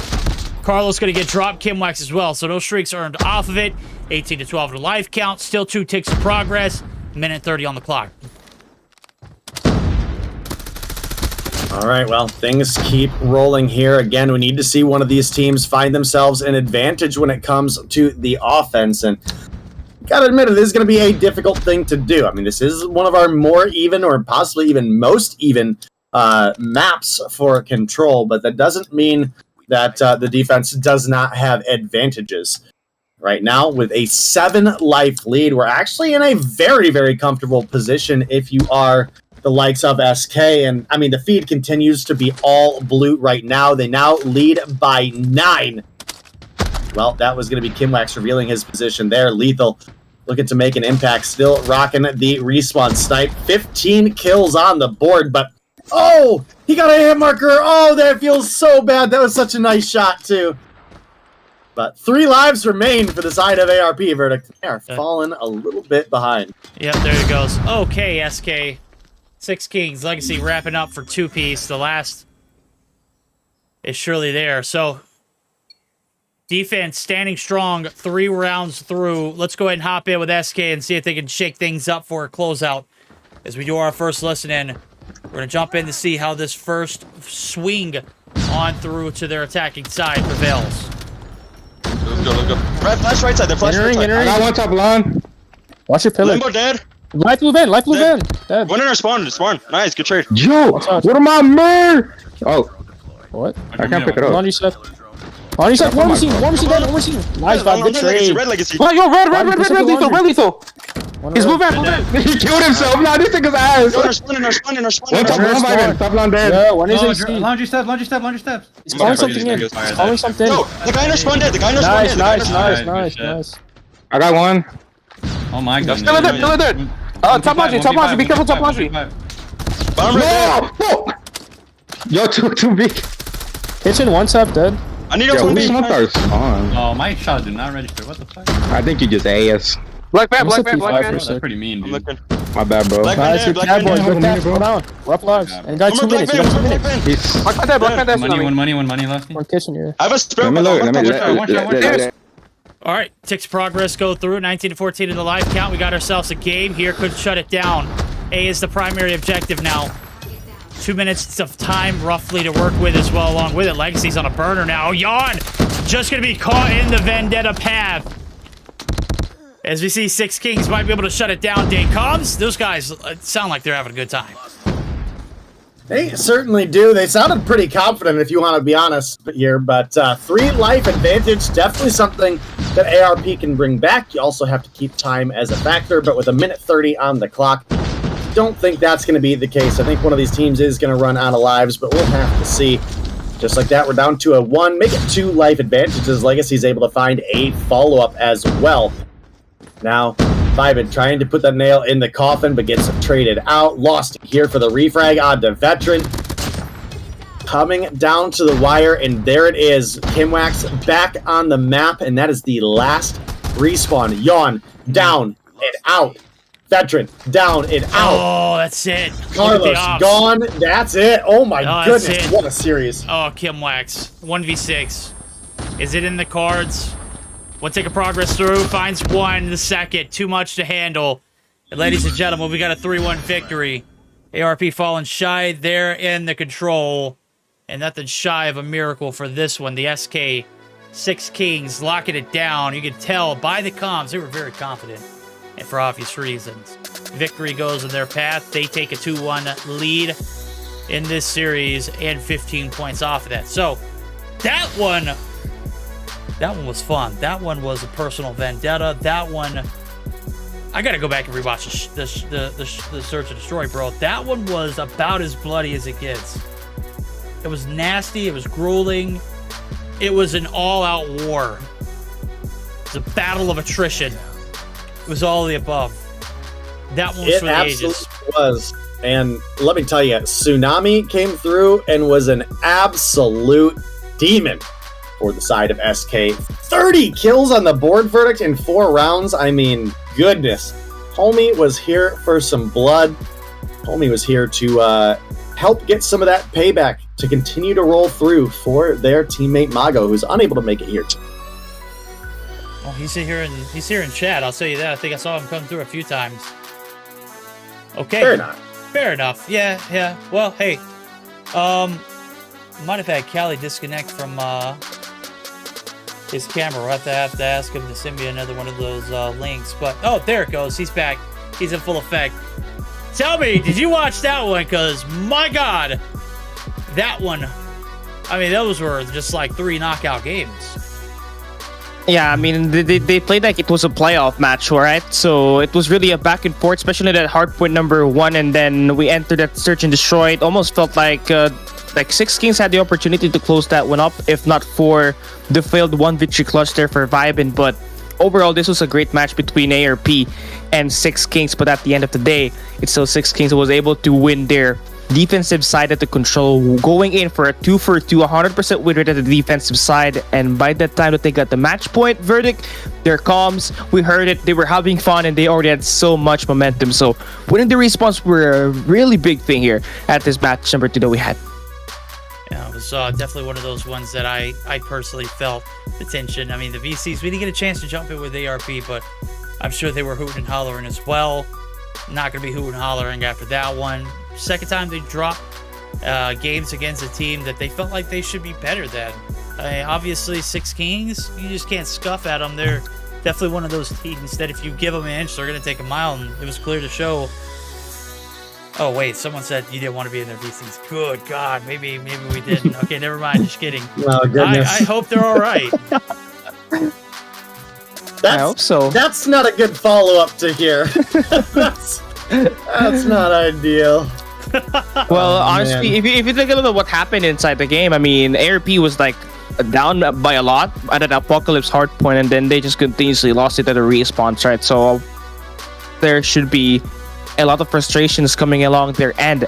And yeah, Six Kings seems to be the better team, not just in stage 4 on their matchup, but here as well at Mobile Mayhem, as they are able to pick up their first victory of the season, and they will be improving to 20 points to start off the week. In our first half of the schedule, a mix of sweep and scrap. Right up next, we get to see the best team in North America and possibly in the world right now. It's Luminosity taking on Limited at game number 3. Stay tuned.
Ladies and gentlemen, welcome back here to Mobile Mayhem North America 2023 Summer. We just witnessed our first half done, and thus it was a mix of 3-1s and 2-1s. And now here this time, approaching our second half of the schedule, we got Luminosity taking on Limited here at our match number 3. And this one could go down bad, Verdict. Oh, it's about to be a bloodbath here. Limited not looking like the best team possible in the 8 teams that represent all of North America in Stage 4. But hey, they're here. Let's see what they got in them. LG, though, you regarded them as, you already said it, they regarded as the best team in North America, possibly in the world. Right now, they're going to have to prove it against a team that isn't quite up there. And they're going to have to do it on the backs of Marshy subbing in this series. So Marshy will be playing. And it does look like Vague is going to be out. I think they do it even better than, I think this is a better roster. No, I'm just kidding. Dang, Vague. No, look. I mean, when Marshy's your sub, what could go wrong, bro? Yeah. There's like so much depth that we're talking about here for Luminosity Gaming. Even their 6th man is a world champion in Marshy. So this guy is very adaptable in every situation he's put in, as well as his guns. Very flexible in terms of playing any weapons inside of this game. So take a look at our maps and modes here for Luminosity and Limited. We do have, again, another best of 3 in line for us today. Takeoff, Slums, Crossroads, Strike. And after looking at the maps, we had a discussion earlier. I don't know. I don't want to bring it up, but hey, anyways, how are you looking at the maps here, Dave? You say you don't, but I feel like you do. I feel like I do. I feel like, hey, what are the chances that these games last more than 30 minutes? I think LG, bar a miracle or a DQ, I think they speedrun the series, and I don't think it's even relatively close. Oh, okay. Thank you guys for saying that. But yeah, okay. So Takeoff is gonna be one of the better maps that that Luminosity Gaming has been able to put up and play in the competition. So let's see how are they gonna pair up. Casters, take this one away. Okay, well, we've made our predictions. Not much to say about this one. Let's just see if we can get it over with and get to our main event. That's right, Tribe and Simplicity. Right around the corner. It's the Trilogy series, baby. Stage 3, Simplicity 1. Stage 4, my God, Tribe put on a clinic. And we'll see if they can do it again here at Mobile Mayhem. So, LG's in the lobby. It's Band, Tectonic, Envy, Washi, and Marshy. And then for the side of Limited, it's Naz, Attack A, Claps, Bright, and Proxity. Let's find out what they got in the tank now, as they're going to need everything and then some. They're going to be needing that 93 octane if they're going to take down the likes of LG. They have a tried and true team, possibly the best team in all of North America as well as the globe. I'd like to think that this team is still up there. The Tribe's certainly giving them a run for their money. It seems pretty fair. Now, I was trying to remember, you know who's like a really good talent that I know is underage, but I don't know how close they are to like being able to play again, or if they even still play. And just like kind of thinking of Tribe reminds me of it, because this was, back a while ago he was playing on the Tribe roster, but whatever happened to J-Flows? Oh man, that's a great question. I thought you were about to J-Flows or was it A-Flows? I think it was A-Flows. And I thought you were about to ask about Mike. Because wasn't Mike like 15 when he was playing? And he should be like of age now too, right? Main Mike? Might be 17. I would think so by now, but I don't think he plays anymore. I think I heard from someone else that he doesn't still play. Okay. Well, I mean, that's interesting. But hey, if he is of age, we'd like to hear from him. Always looking at that up-and-coming talent. Teabag, Forsaken, some of the players that are up-and-coming this season, as they're making their major debuts. We're about to make our debut into this hardpoint. Bring me back some sneaky. Yes, there we go. That's the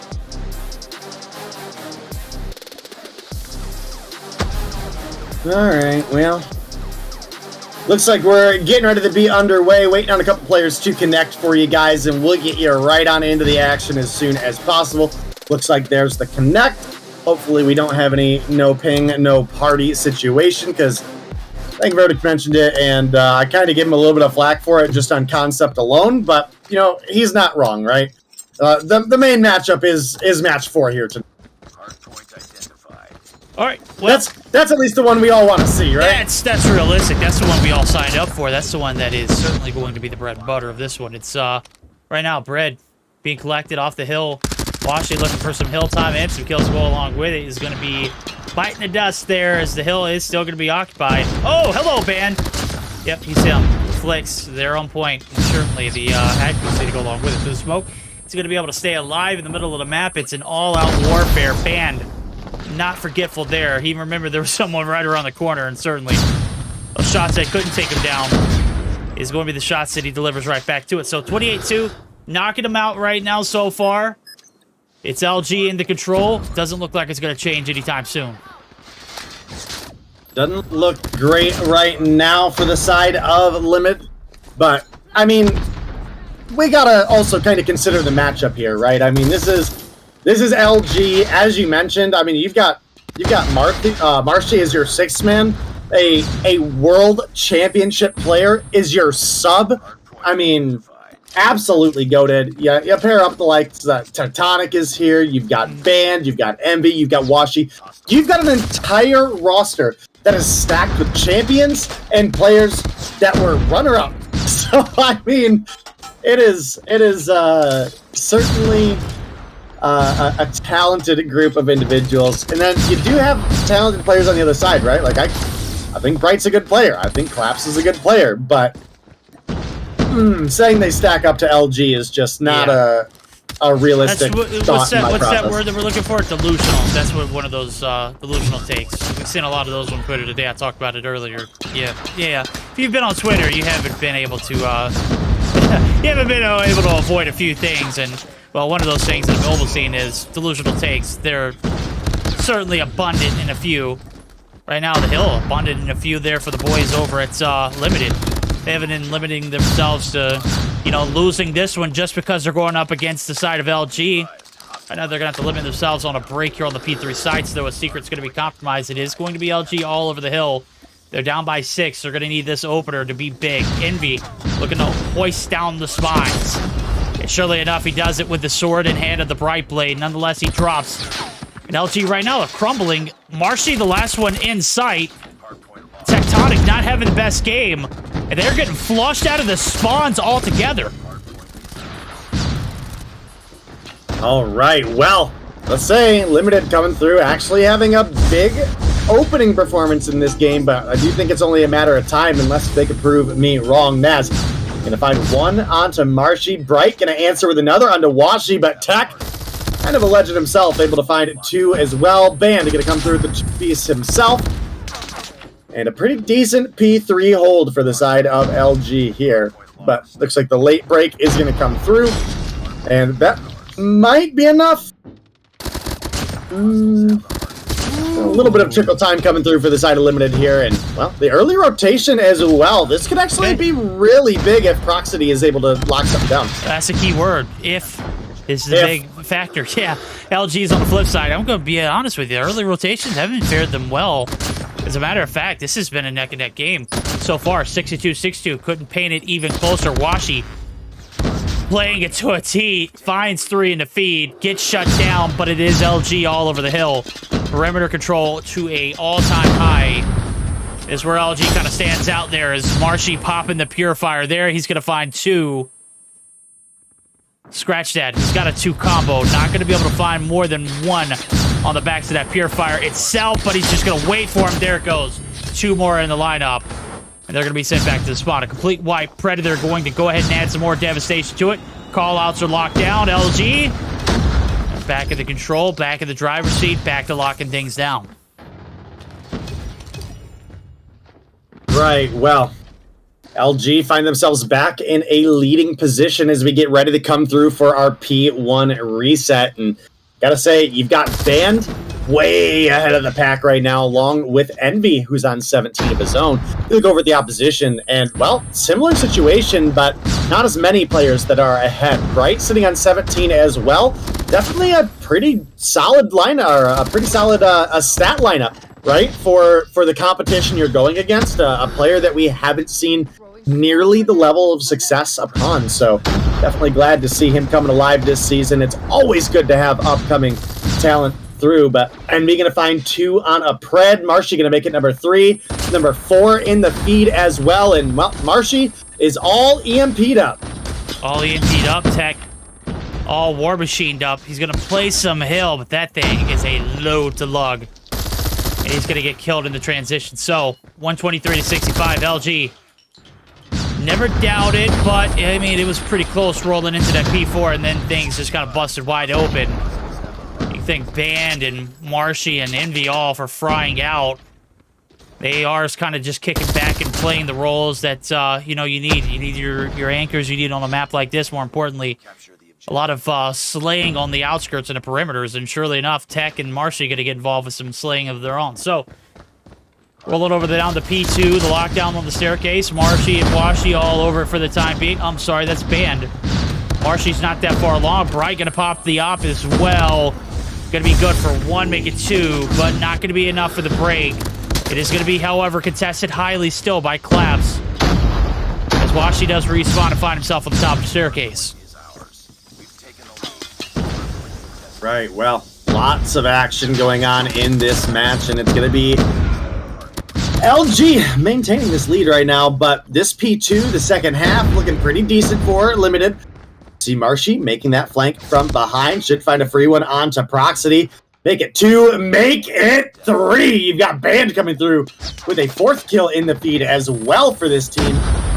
What was looking like a good second half of that P2 is going to be a quick break for the side of LG. Some good trickle time. And you talked about it earlier, even with early rotations, Limited has had a bit of a struggle in holding them.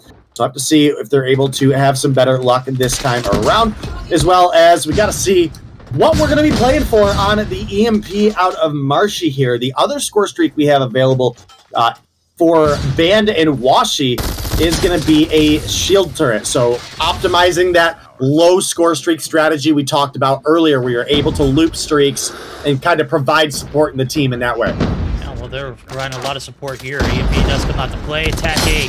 Can't see a thing. Bright. Still alive. Still kicking right in the corner. He's going to walk right into some bullets. Marshy now popping the op there as he does have the liquid portal purifier.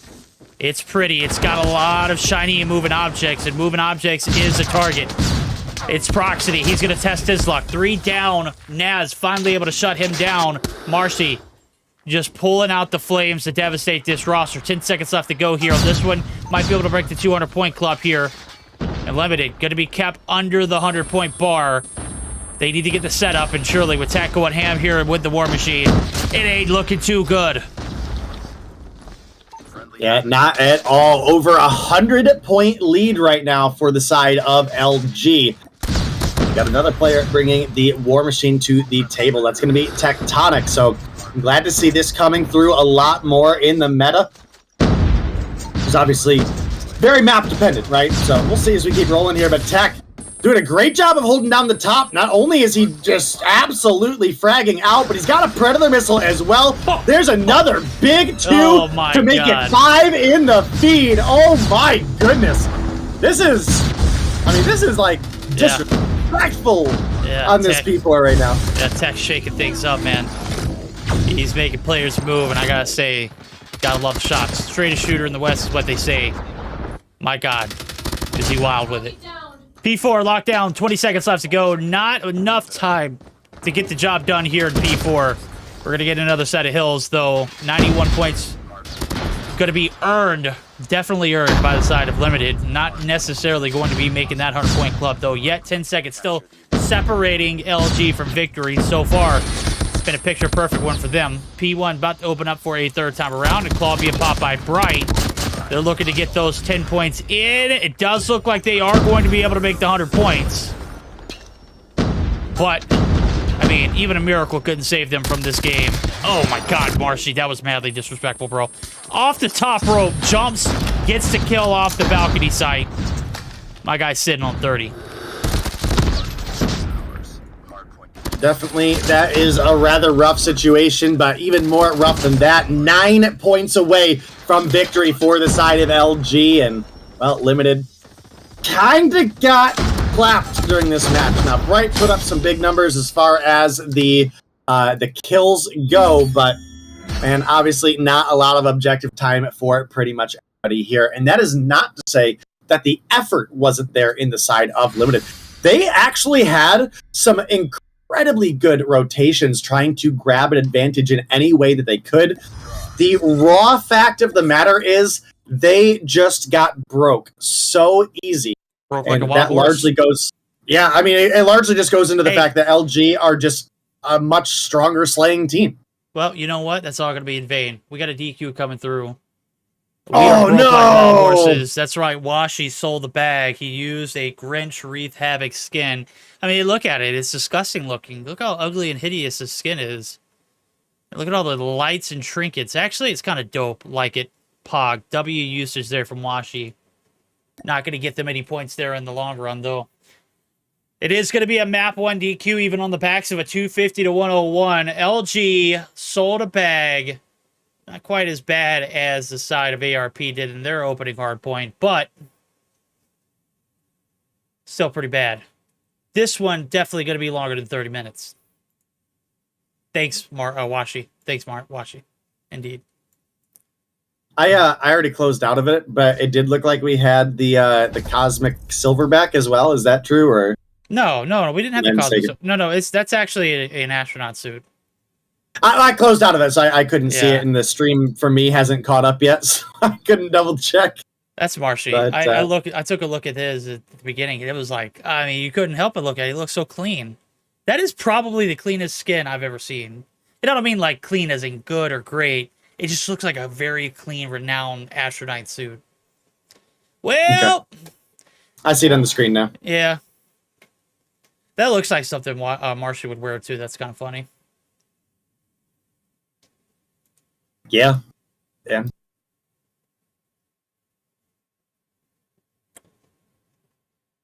All right. Well, awkward silence followed by we're going to a control guaranteed, possibly ? Asterisk. Yes, that's guaranteed. Well, we still got to make it through the search and destroy. And this is actually the first plenty of appearance. opportunity for a legendary trophy system to get used to. Whoa! We're not in EU. Oh goodness.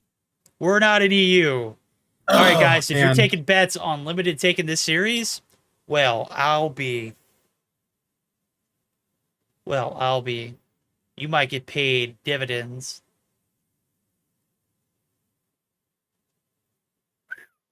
Imagine clapping someone that bad and then. Why is that skin banned though? So for the people in the chat that are wondering, there's a couple skins in the game that do not have the glowing shoulder pads that the main skins have. The Grinch is one of them. The Cosmic Silverback is another. And that is seen as a advantage because it doesn't grab the eye the way that the other skins do. So, is it a little silly? Yeah, sure. Absolutely. But I mean, if you're going to allow that you're shooting an enemy. Hey, but if you're going to allow skins in the game on weapons that give you free red dots, are we really going to complain about the shoulder pads on the character skins? We are, because we are because we're that petty. Well, here's the thing. It'd be different if they had like Special Forces characters and Guerrilla Squad Forces characters, but they don't. This is not like Modern Warfare, Cold War, Vanguard, or anything like the PC console version where you can't have two of the same skins on both sides of the map, right? So there's no distinguishing, and it could literally be. Oh wait, this is not the right. There we go. This is the one. Yeah. It could be anybody. It could be a third party. We don't know. That's the reason why it's banned. It doesn't have the indicator as day set. So first 6 rounds on the attack. LG, Bumbleclot, my guy. What's going on here? We're in shambles. They've sold the bag there in the hard point. DQ. Let's see if they can reel it back in for some sort of destroy powers. We're certainly looking for that action here, but it's going to be a must-have win for the side of LG. I'm going to do a quick little run-through of my own just to make sure everyone's got themselves situated this time around. I so far don't see any legendary utilities. I don't see any banned skins. I think we're good. Ooh. Oh! Patience. It's a Switched to virtue. tech just in time to see it. Same here. Patience is a virtue, man. I'll tell you what, he tried to hit that shot 37 times. Just so happened that lineups weren't there. Envy. What? Whoa! Did you just see him flying across the screen? Holy hell. My guy's moving with a passion. Claps. Feeling a little heated after that. Oh my god, is he right in front of Washi as well? Oh, he is. Feeling a little heated after that hit marker. Let's see how mad cracked he is with the shots. Movement's on point. Bombs been planted, though. It's a race against Washi and 2 other players, as well as that bomb being defused. With not a single kill on board to show for it. Not going to have one at the end. Tech gonna seal the deal there with the last shot. So, first round in, it was a little bit of a slow-paced one. Callie said we had, you know, forecast that this one was going to be a long one, possibly putting us over that 30-minute marker. Well, we kind of under-delivered because we might be having a control, too. So, Search and Destroy probably going to be dragged out a bit. See if it changes the tides for either of these teams, though. Well, we will certainly see. First round in favor of LG. I think it is probably everybody's expectation that LG is, very likely coming through with this matchup win, and probably not going to be hugely contested, but I guess that's up for the side of Limited to prove us wrong. I've seen some pretty solid plays out of Ataka, so definitely a little bit looking out for him. Bright obviously had one hell of a performance for this team in the first round as well. The one individual player to largely keep up with the side of LG, but got to do a little bit more than keep up if you want to pull through a victory here. And if they're able to in the search, I mean, they could actually close things out in 2-0 fashion against LG. I think it's a stretch to think that's the case. I don't know if you just witnessed what I witnessed, but what a smart play out of the team of LG. I didn't see which player it was specifically, but actually climbed on top of the van and hopped over the doorway so that the sniper at B did not see them. And now it's going to leave Proximity alone.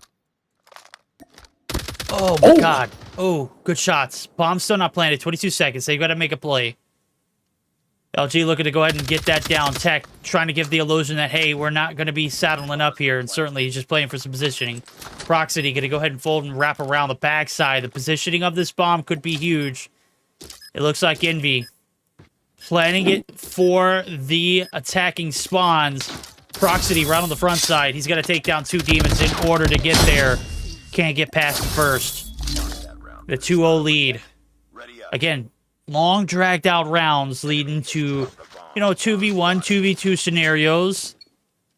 Just not panning out good for Limited. The longer these rounds go on, the longer it takes to reel it back in, and certainly any advantages they can get off the rip here, they need to go ahead and keep them. Marshy opening up with the first blood. Make that 2 as Washi does find the second. And Limited already down in a little bit of a pickle to drag themselves out of. Claps and Proxity down to be the last players alive. Claps able to reel button back in. Ban gets dropped. And it does look like this bomb's going down, Dave. All right, well, 2-0 lead in favor of LG right now. And another bomb plant comes through on the B side. Going to put about 30 seconds left on our clock for this 4v2 advantage. And, well, if you're Proxy and Claps, you guys got to make miracles happen. You got to make it happen quick because LG are a tough team to beat. They are very, very good at search and destroy. And, well, some people found that out in stage 4 as well. Gotta say, if you're Limited, Mamius. Wow. Oh, Tech doing him dirty. Yo, I'm not gonna lie to you. When he missed that first shot and he had to rearrange themselves on the opposite side of the bomb, I for sure thought he was gonna get dropped. Two players pushing in. There's no way you can take both of them down. Wrong. This is Tech, my friend. He knows what he's doing. 6 kills on board. 1 bomb plant to go along with it. The attacking rounds have been proven successful. They've been long and well fought for there on the LG side of things, but they've been wins nonetheless. Tech A going to be able to open up with 1 blood for himself. Band drop Tech there for the trade. And he's looking for the flashy shots too. Washi going to be able to tag one up as well. Bomb's going to go down on the flip side of things. Bright gets dropped. It's all down the proxy. All right, well, looking like probably a 4-0 advantage coming your way, unless Proxy, again, able to pull miracles off. And, well, Tech has been a great asset for closing these rounds out for the side of LG here. Got 8 kills on the board. I mean, Tech is almost as many kills as the entire team of Limited. I mean, I think he's sitting down -2 right now. So that is clearly a big position for him to be in. It does look like he's going to double back. Seen some big miracle nades out of Tech in the past. Gets a hit marker. Oh my goodness. Oh my goodness. Almost picks up the collapse. Proxy. Lucky to be alive at this point.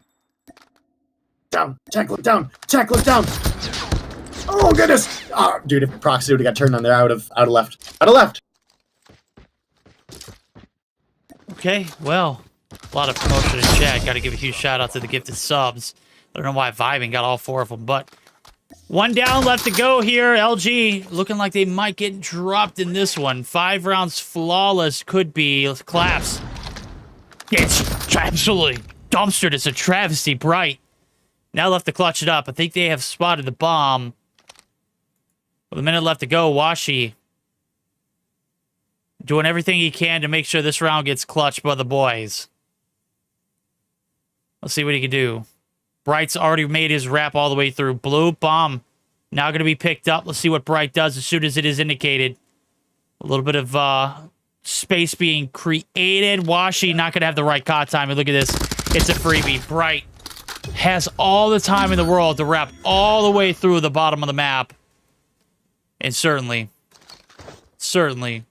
a great round there for the side of Limited. So, 6 rounds in now, or going into the 6th. It's a 4-1 lead. LG still hold the control, but little signs of life here on the defense. Would have liked to see it a little earlier. Right, well, Attacka finally finding something to start things off for the team. Able to take down Tech, but Washi and Bad, they find some action themselves. The 2-for-1 trade is absolutely huge here for the side of Limited as their last round of defense comes through. Man, Marshy comes over, pops the head of Attacka there. That's something I got to witness from the receiving end. But Band taking down Proxy. That's going to leave Collapse. And, well, the trigger discipline there was pretty atrocious. It happens. I get it. You went for the snipe. But 40 seconds on the clock. Collapse. Find 4 and a defuse. Yep. Not looking too good. Odds stacked against him. Okay. Ban. Dumpstered. Washi. Hit markered. He's 1 shot. Can he collect it? Washi says hell no. Lost that round, but it's not over yet. And we flip sides. Again, primary control on the right-hand side of our screen. We've kept our eyes on Tech and Washi rather closely through these 6 rounds. Let's see what they can do on the defense. They combined for 18, 10 for Tech, 8 for Washi. The team trying to pick up the pieces along with that. It's only been crossed to the table on the hands of these players. Ban getting involved with the first blood, and this defense prowess is just, oh, look at this. He's disgusting with it. He's already found himself in grave. Envy gets dropped. The trades are through, but Ban gets the better of it. And just like that, Limited hemorrhaged on the attacking side. And on top of that, Marshy's just not giving him any space to breathe. I think there's a whole lot of not giving a space to breathe here, and Bright going to be down as well. 3v2 advantage in favor of LG, but Collapse and Attacka, they have found themselves some opportunities to turn things around. Another 1-for-1 trade. It's going to leave Collapse, and, well, he walks right into Ban.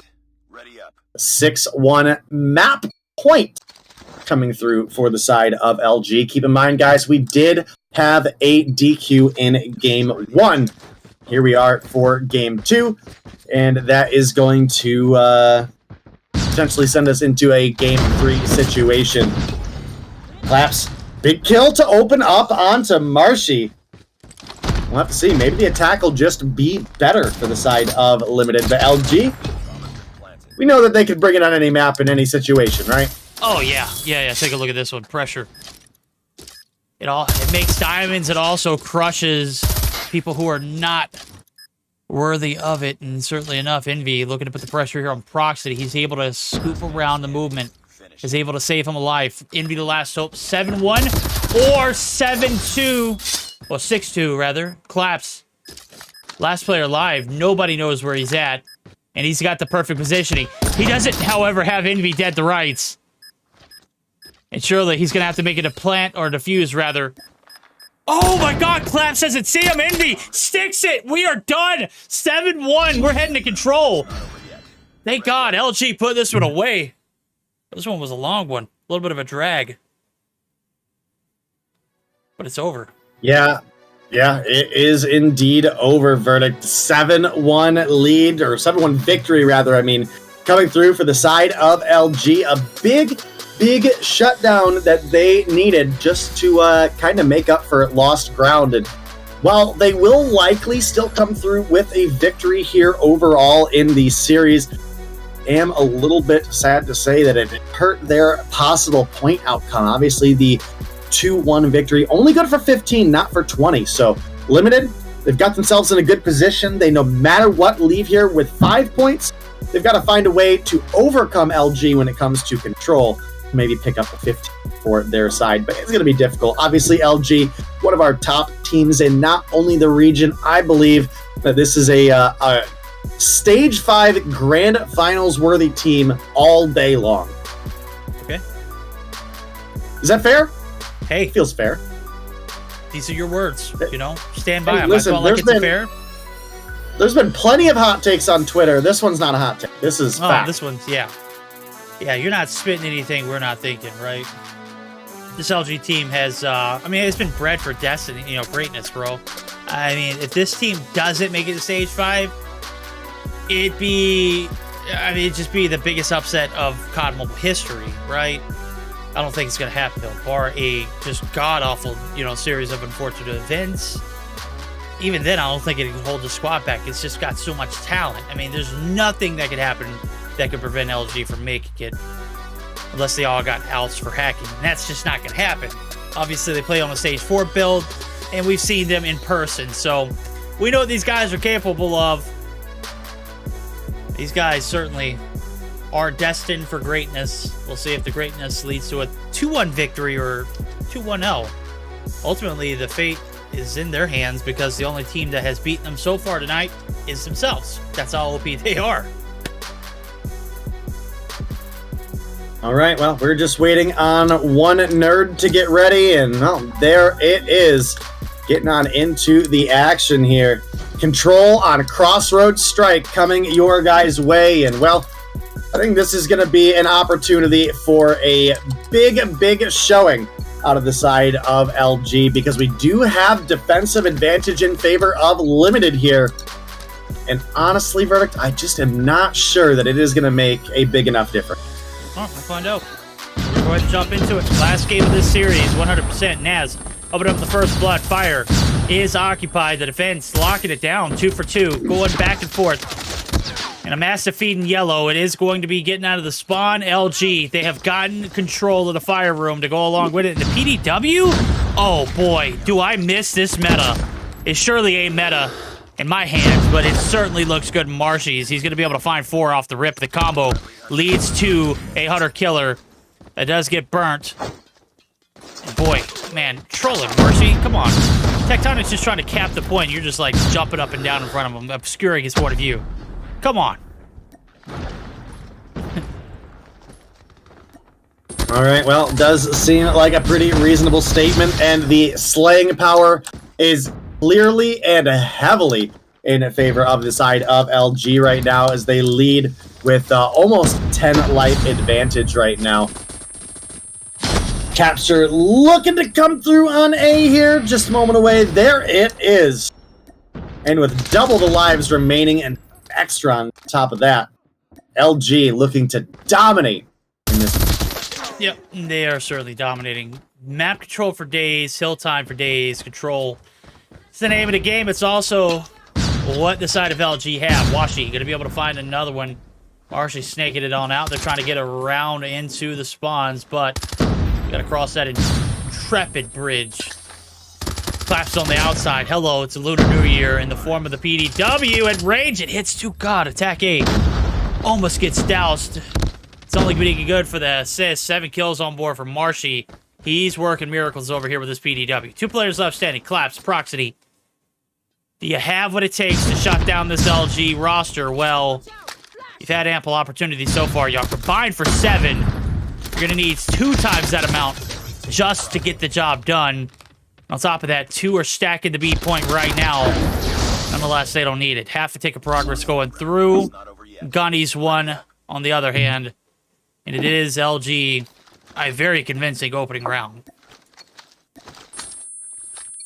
All right, well, opening round, offensive victory coming through for the side of LG. Not something you see a ton of. Ooh, did Marshy just get shut down on Purifier? That could actually be pretty big for the side of Limited. Attack, I'm going to walk right into Band, however, who picks up in the feed. And, oh my goodness, the yellow. All of the yellow in the feed here. Yeah. This one might be over Washi. in 3. Oh, he's toasting him, bro. There you go. Wait for that spawn protection to get... Oh, my God. They're literally spawning in front of him. It's a shot. Oh, my God. What was that feed? Holy hell. Oh, man. LG putting them in the blender early on. They are up by 7. Washi. There we go. That's the double. That's the Pretty. That's the score streaks coming out in abundance. Nearly doubling the life lead. As we see the progress onto the A site is 1 tick.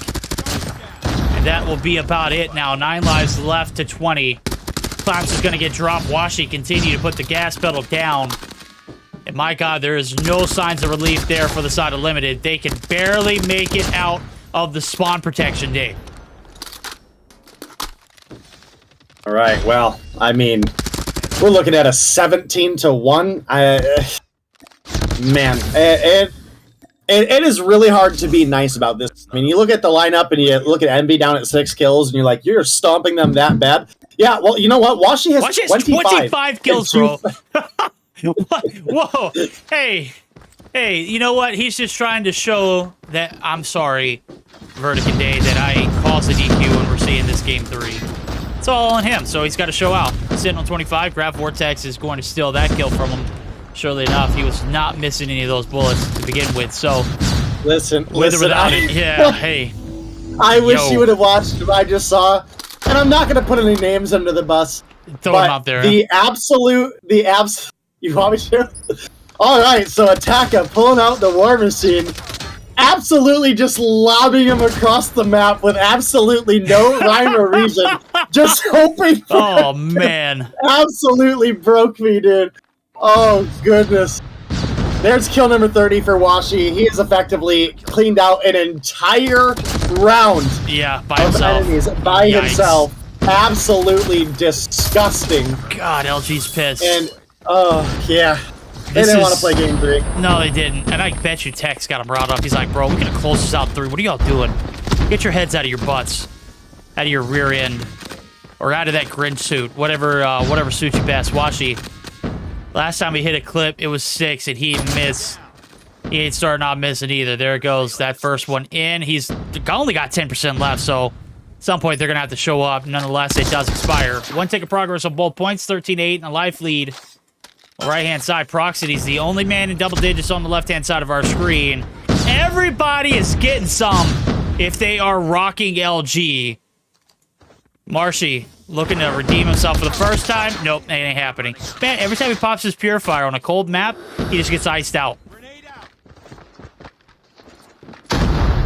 Well, this has been the closest round so far. Another LG offensive round looking to come through here. Objective going to extend our timer. looking at an 8 for 4. So all of these players on limited got to find 2 for their life. Now, well, you're looking for 3 as well. So it'll be a little bit of a rough situation to be in, especially with Bright being down. Now, he's not been having a great hardpoint himself, but we saw how he's not been having a great control, but we saw how he came through in the hardpoint. And you would really like that slaying power to be alive at this point in time. But now the 2 versus 6 is... Oh, no, it's 3. I don't know why, but Naz's name on my end is grayed out, even though it shows they have 3 lives. And I can see him alive, so that's interesting. Well, first take of progress comes through. Naz is certainly alive. So is Attack A. Naz now dead. So is Attack A. Marshy shutting him off the war machine.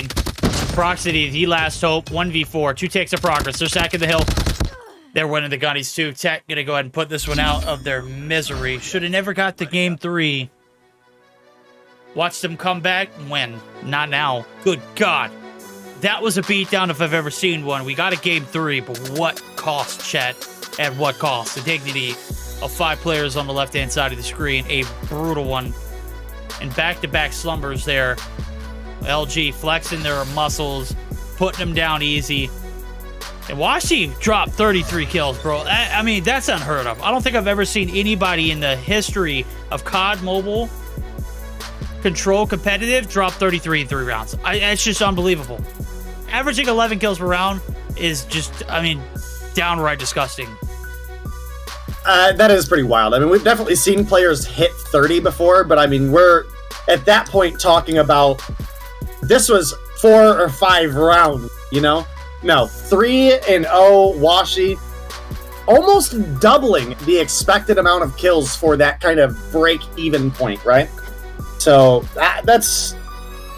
We basically don't even have to talk about the fact that Band, the second highest kills on the team at 17, outfragged everybody on the side of Limitless as well. So, big wow, yikes, what a stat line. but... Yo. Listen, yeah. I don't know, man. I'm sorry, but that's just... We ain't sorry, bro. We're just speaking facts. We're going to send it back to Callie, who is also speaking facts. I mean, not much talk about that series other than, come on, Washi. Don't use banned items. Oh man, that was really unfortunate for them. This one could have ended in 2 maps if not for the bad skin at hardpoint takeoff. And well, they proceeded and dominated S&D in control. They were pissed, man. 7-1 at Slums, 3-0 at Crossroad. What's more to take on? Because Luminosity Gaming, they really are the best in the competition. They will be able to back in 15 points, but Limited does get 5. So Luminosity, maybe by the end of this live stream, could potentially go into that number 2 spot, as we do have Tribe Gaming and Simplicity right up next. But man, what a match that we saw from Washi there, Day. Yeah, absolutely. And this next matchup, not only is it the one that we were all looking forward to, it is a big one as far as it goes for our standings, right? Because our top 3 teams in the standings was looking at LG, Tribe, and Simplicity. And with Simplicity and Tribe getting rid of the face-off head-to-head, someone's getting points, and someone is essentially not, right? I mean, you might get 5 at most for the losing side, but you know, Simplicity with the matches the way that have already gone today are all the way down into 5th place, Callie. And, well, Tribe, they could be looking to catapult themselves into 1st if they pull off a 2-0 victory, which would put them ahead of Luminosity, who we just saw come through that victory. And again, kind of Washi's fault. Washi's fault. Yeah. Yeah, it is. It is unfortunate that it really had to happen there at hardpoint takeoff. But yeah, we're gonna see them actually pay the price for it here later on, as we did mention that stage 3 was won by Simplicity and stage 4 was won by of course Tribe Gaming at the start of the early weeks of stage 4. We're gonna see them go ahead and duke it on here once again at our final match of the day. We'll be right back after this break. It's gonna be Tribe Gaming and Simplicity.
To have some better luck this time around, as well as we got to see what we're going to be playing for on. Yeah, we've been waiting for this match the whole day, and finally we're down to witness the best of 3 action between possibly the second and the third best team in the North American region. It's Tribe Gaming taking on Simplicity, and we know about the recent player addition that Tribe did to their roster as they prep up for Stage 5. Many doubted the addition of Reballo, but this guy, Verdict, seemed to be the perfect addition after they replaced Blur on the roster. Oh, he's an all-star. I mean, he's a knockout. We saw him in his first performance in Mobile Mayhem. We've seen him in Stage 4.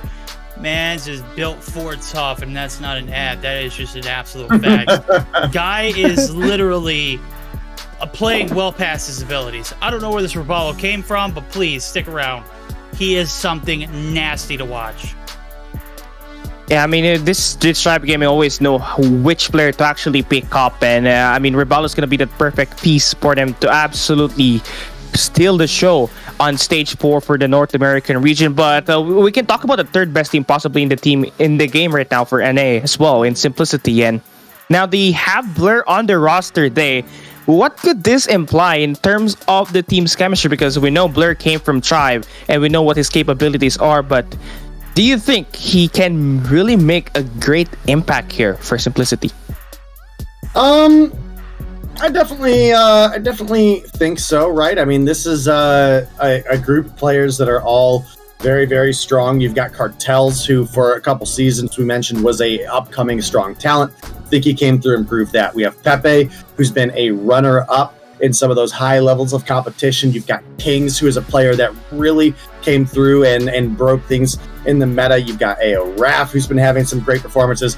And you bring Blur, someone who was a runner-up in last year's Stage 5 competition. So you know he's got the talent. You know he's got all of that brought to the table as well. You look at the opposition, and this is a team that if you want me to be blatantly honest, almost thought I would never really see some of these players pair up, you know, and they look strong. They look super, super strong together. And listen, I know everybody thinks it's fun to sit here and say Reballo is a bad pickup for this team. Listen, y'all only got an attention span of 5 minutes, all right? Me and Verdict and Bobby have been saying that Reballo was going to be something for years at this point. Yeah. And it has been an uphill grind for him over and over and over again, putting in the work, and it has greatly paid off. Season to season, he comes through and makes a bigger and bigger name for himself. It was obviously very, very sloppy when he first switched from iPad to phone. I mean, maybe the worst player in the league for a little bit there. But, you know, to come through and be a nominee for Marksman of the Split, absolutely incredible. Yeah, and he has been lighting it up as well in the response.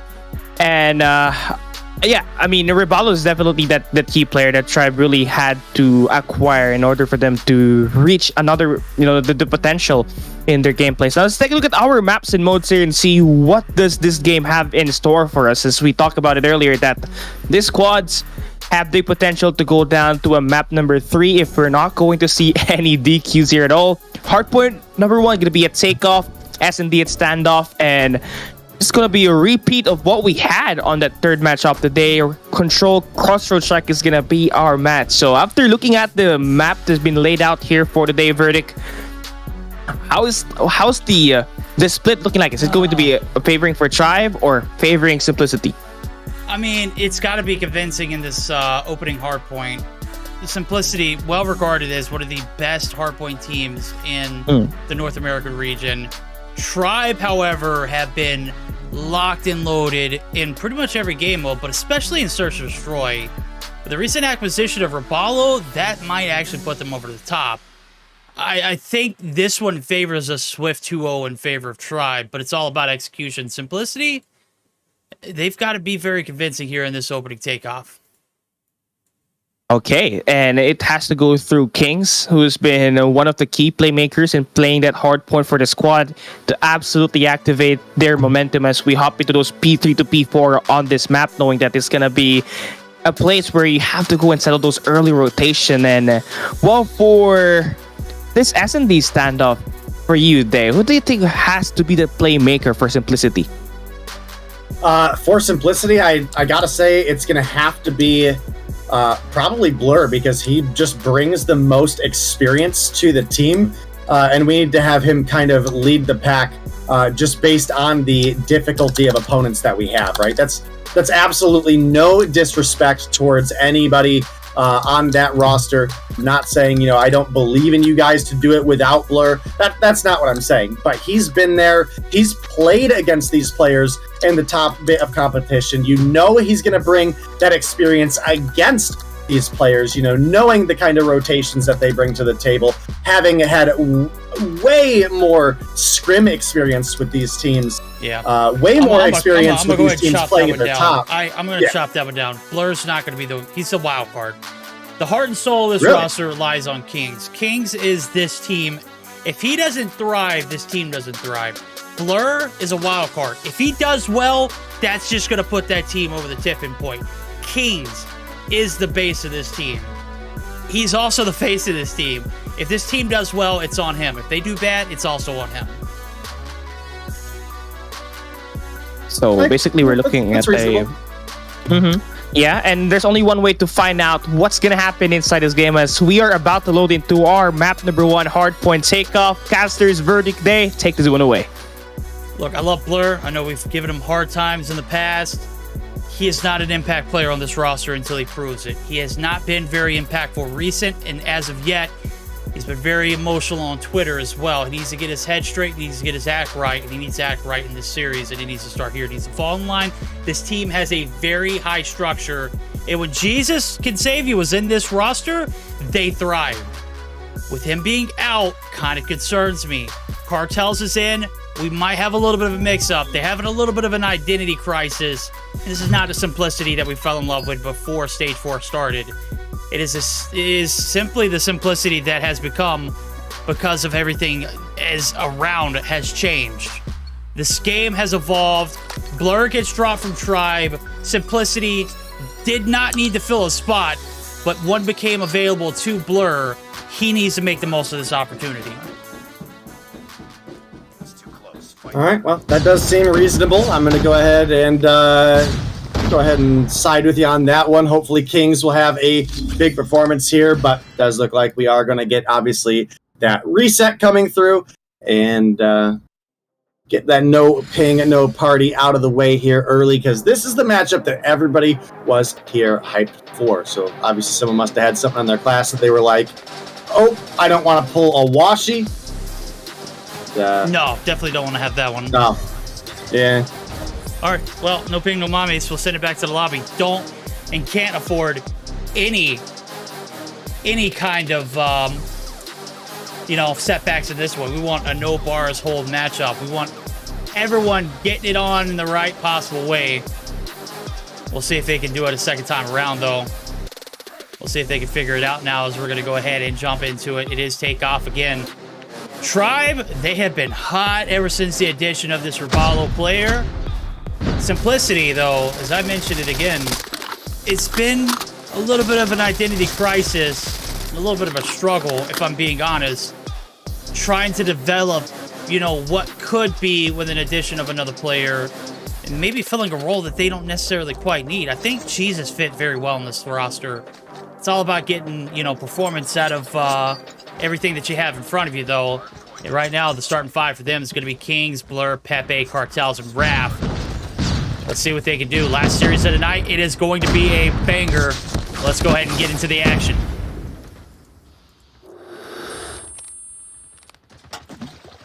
All right, well.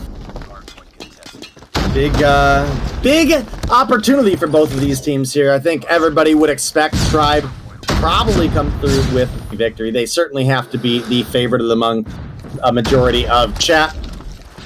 But there's obviously some big opportunities where Simplicity could make an impact as well. The roster has changed up a little bit since we saw them win in Stage 3. And they need to get back to that level of success if they want to be able to keep up with the likes of Tribe and LG. You know, we talked with Callie a little bit at the beginning of the broadcast verdict about who we expected the top 3 teams in the region to be. And I still want to say I believe in Simplicity, but they got to prove it. Yeah, they do. They got a lot of proving to do it, too. They've kind of taken several steps back. Barlow steps back. He gets a 2-piece right there. Scratch that just 1. King's going to be able to hold down the fort, though, on the bottom side of the stairs. Hills popped up for business. Top of the staircase. There's a demon up top and Pepe. Jez. Oh, hello! From the 808. He's putting them away. MS or not, my guy is frying. He's got 4 on board. The break coming through on the backs of that. Cartel's dropped. Pepe, yet again from the respawn, trying to get back up there. A little bit of spawn control going a long way, though, as we see 30 seconds left to go here in this one. It is a scrappy top staircase. All right, well, we've got some great opportunities here for the side of Simplicity, actually, to make rotations in, but they got to stop Solo on this burner that he's on the top side here. Ends up rotating to the other end, picks up the kill on a Pepe, and now going to be rotating over to Next. And I think this is smart to send a player like Solo, who is so volatile when it comes to these gunfights, right? Like, I mean, he is an absolutely explosive talent. And sending someone like that to get into position, possibly clean out any enemies that have made a rotation over early is absolutely huge. You also saw Bolu make that rotation early, looking to play anchor for that team. And, well, that is just a well-oiled machine working the process here, and they're starting to extend that lead quite a bit. And Tribe in a pretty dominant position right now. Yeah, they got him pretty much no arms hold. Obviously, spawns are locked down, secrets locked down, and Chez has yet to get out of the position to the front side. Solo has just died off of his streak, so score streak's not necessarily a factor as of right now, but the operators certainly are. Space going to go ahead and burn his, not going to find anything out of it. Pepe going to be able to find some kills onto his Finnick. And surely we are going to see P4 open for business here in a moment. Tribe, nowhere to be found on it. They're going to go ahead and rack up all the points they can off of this P3. It does look like Simplicity are banking on a big hold now as we've traded blows back and forth. Still, it is Tribe who have the upper hand. They don't have the spawns or the advantage in new. This could be some big ground covering up. It is the opening operator here for Blur. As he's popped the claw, he's not going to have very much out of it other than a little bit of hit markers and damage. Surely enough, it's enough just to hold off the push. All right, well, now doubling up their opponent's scoreline. They're in a great position here for Tribe and Solo. Doing the Lord's work on the stairs right here. Now you can see Robalo pushing down into it as well. He's going to pick up one and allow to get another easy free kill, leaving someone at 1 HP for his life. And the trickle time going to come through for the side of Tribe.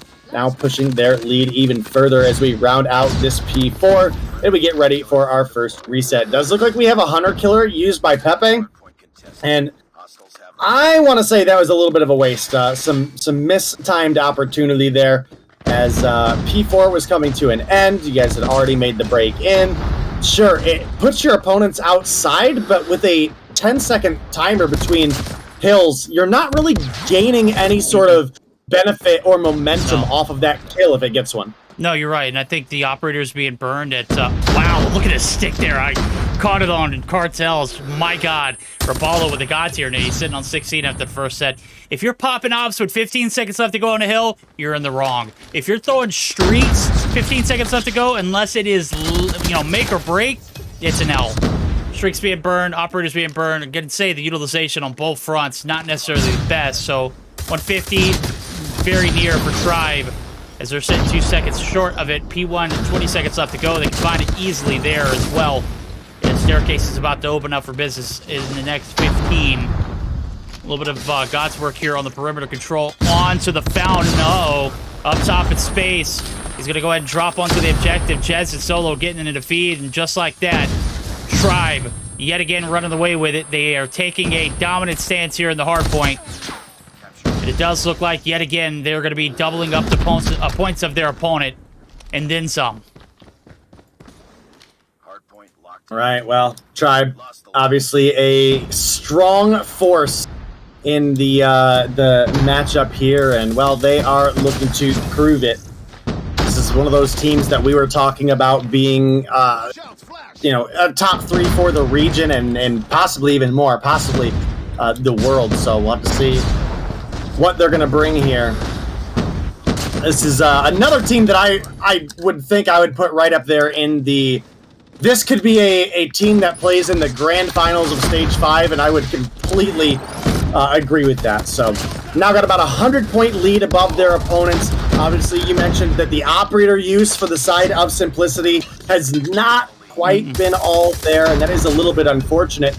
And, well, looking at the operators right now, we burned everything. Yeah. And we've still got an Annihilator and a Purifier available for Tribe with a Claw right around the corner as well. Yeah, Tribe got them in their back pocket. This is exactly where they want to be at. Setup here going to be early here for the boys over at Simplicity, but it's spoiled. Pepe, the last hope. Spawns not necessarily favor that secret side. They're going to get the backside, front side medical. Hill's going to be hop. They are going to be on the objective for the time, but here comes the brute force push. It is Space, the last hope. He's going to combine with Bolo, who both gets taken down, and hold the phones. We got a Simplicity hold. They're going to be able to stick it for now, but still, operators still 2 in abundance there for Jez and Bolu. They're just looking for the right time to pop it. If they do, or will they save it for next? There's 30 seconds left to go. You can still see a little bit of traction onto the inside of the objective, and Tribe are going to be able to get the break in. King's on the outskirts looking in. He gets shut down. And that might be the beginning of the end. 20 seconds left to go. Not enough to do the job here, but Solo looking for the connection over. And look at these spots. King's like right behind him. I don't even know how that happens. Well, we are getting very, very close to victory here for the side of Tribe. Operators starting to get built back up for the side of Simplicity as well. As far as our kills go, the only player that's positive right now, actually, Raph is neutral. We'll call that positive as well. It's going to be Blur sitting at +3 and Raph sitting on neutral. The rest of the team is struggling to keep up with what Tribe bring to the table, and I think that should be absolutely no shock to anybody, as we do have a just kind of a massive map control presence going on by the side of Tribe right now, right? And time ticking away. This one's gonna be over verdict. Yeah, this one wasn't even close. I mentioned it. This is a different team. This is not the Simplicity that we saw that Solar Hearts last season and in Stage 3. This is a completely different team. It doesn't look at all objective focused. And we don't see that as dynamic elements that we used to see. And I don't know if it's because Tribe's gotten 10 times better than what they originally were, or if Simplicity have just digressed. Maybe it's a combination of the two. We'll take a look at the Pulse Action report and kind of figure it out in between the lines. For Paulo, MVP for every single game that we've seen out of this Tribe roster. Not anything different here. 42 seconds on the hill for Jazz, as he's going to be a close second. 28 and 21. 29-24 for Rapallo himself with a minute and 1. 3 minutes on the hill for Bolu. And a +2 positive. Holy hell. Where did this man's come from? That's right, he just got back from vacation. Tribe. Looking like the team to beat in the West here. North America is and has been owned by them for the past 3 years. Can they make it a 4th day? Well, they're certainly going to be looking to do so. It is going to be a difficult matchup, though. We saw the energy that Tribe brought to the table there. Obviously, Tribe is a team that really does well in the Search and Destroy as well. I mean, look at some of the seasons past where, you know, we talk about what a madman Solo has been. Even with some of the off-meta weapon choices, right? I mean, bringing the Kilo to Search and Destroy and things of that nature. Obviously, he fills a very, very potent submachine gun role as well. You've got Bolu, perhaps one of the more flexible players that North America has to offer. You've got Rabalo, a talent that we have expected to see at this level of competition for quite some time. Obviously, for a little while, age was the holdback. You got Space, a very, very well-refined talent that just needed a little bit of extra direction. And I think he has that with the likes of Bolu on the team. So very, very strong roster. And Jez, I mean, Jez is just maybe one of the most disgustingly strong players in the world. So it's hard to argue with the roster that Tribe has brought together. No, you're absolutely right. And I got to point out something, too. Between Kings and Blur, they combined for 20 seconds. 20 seconds in that last arc point. 20 seconds. Even Raph got 22, and he top fragged. But Pepe with a minute and 5. There's a little bit of identity crisis on that Simplicity roster. They got to get their act together. And they got to do it fast. Things are progressing really quick in the North American scene, and there's still not a defined top 3, but we know for one thing, there's a top 2, and it doesn't include Simplicity. It does include LG and Tribe. 3, 4, 5, 6, it doesn't even matter. It seems like it's all the same right now, and I thought that Simplicity had separated themselves from the pack, and they have done everything but separate themselves, as they've kind of just... And I'm not drilling them, bro, but after seeing the progress that they made from winter season to spring season, just, I mean, some of the best games I've seen to date, and then the performance in Stage 3, and then we get hit with this team in Stage 4, and what we have now, and it is not at all like what we, had seen. It looks like they had just taken a downhill spiral. So, we're here for game number 2, Search and Destroy on Standoff. Last season, Tribe didn't lose a single Search and Destroy game in the regular season play. I don't know if that's going to change tonight. I doubt it, but I also don't want to count the side of Simplicity out, right? They're a team that won Stage 3, even if the roster has changed a little bit. These players have certainly been doing a fantastic job. And, well, we've got a difficult opponent to overcome here, but it's definitely doable. And we're getting into a standoff, that substitution in for firing range, as we have talked about many times before. And this is another map that everybody here should be comfortable with. So I think at the end of the day, it is a great way to round out everything here for the competitive scene, right? You had to take one map out. That's great for the comp scene. Yeah, you throw another one in that's there as well. So yeah, they're I'm happy with it. Man, you gotta love the... We know that our Space can hit. So could Jez. Apparently, he's got the Koshka, and that buff is not minuscule to him. It's enough to go ahead and slay some opponents there. That scope may not be it. Nonetheless, Space getting all the respect of the world. Nobody crossed towards that barrel sight standing up straight. They don't want to get wallbanged. They don't want to be another casualty. They don't want to be another victim. And speaking of victims, Solo's looking for his first. He's got an R9, the hopper. The shots that'll surely make you hop. Bomb, though, it's made its way over. Raph, he's going to be concussed, flashed on out of the cubby. King's looking for the retaliation. Can't land the shots. DOQ not hitting.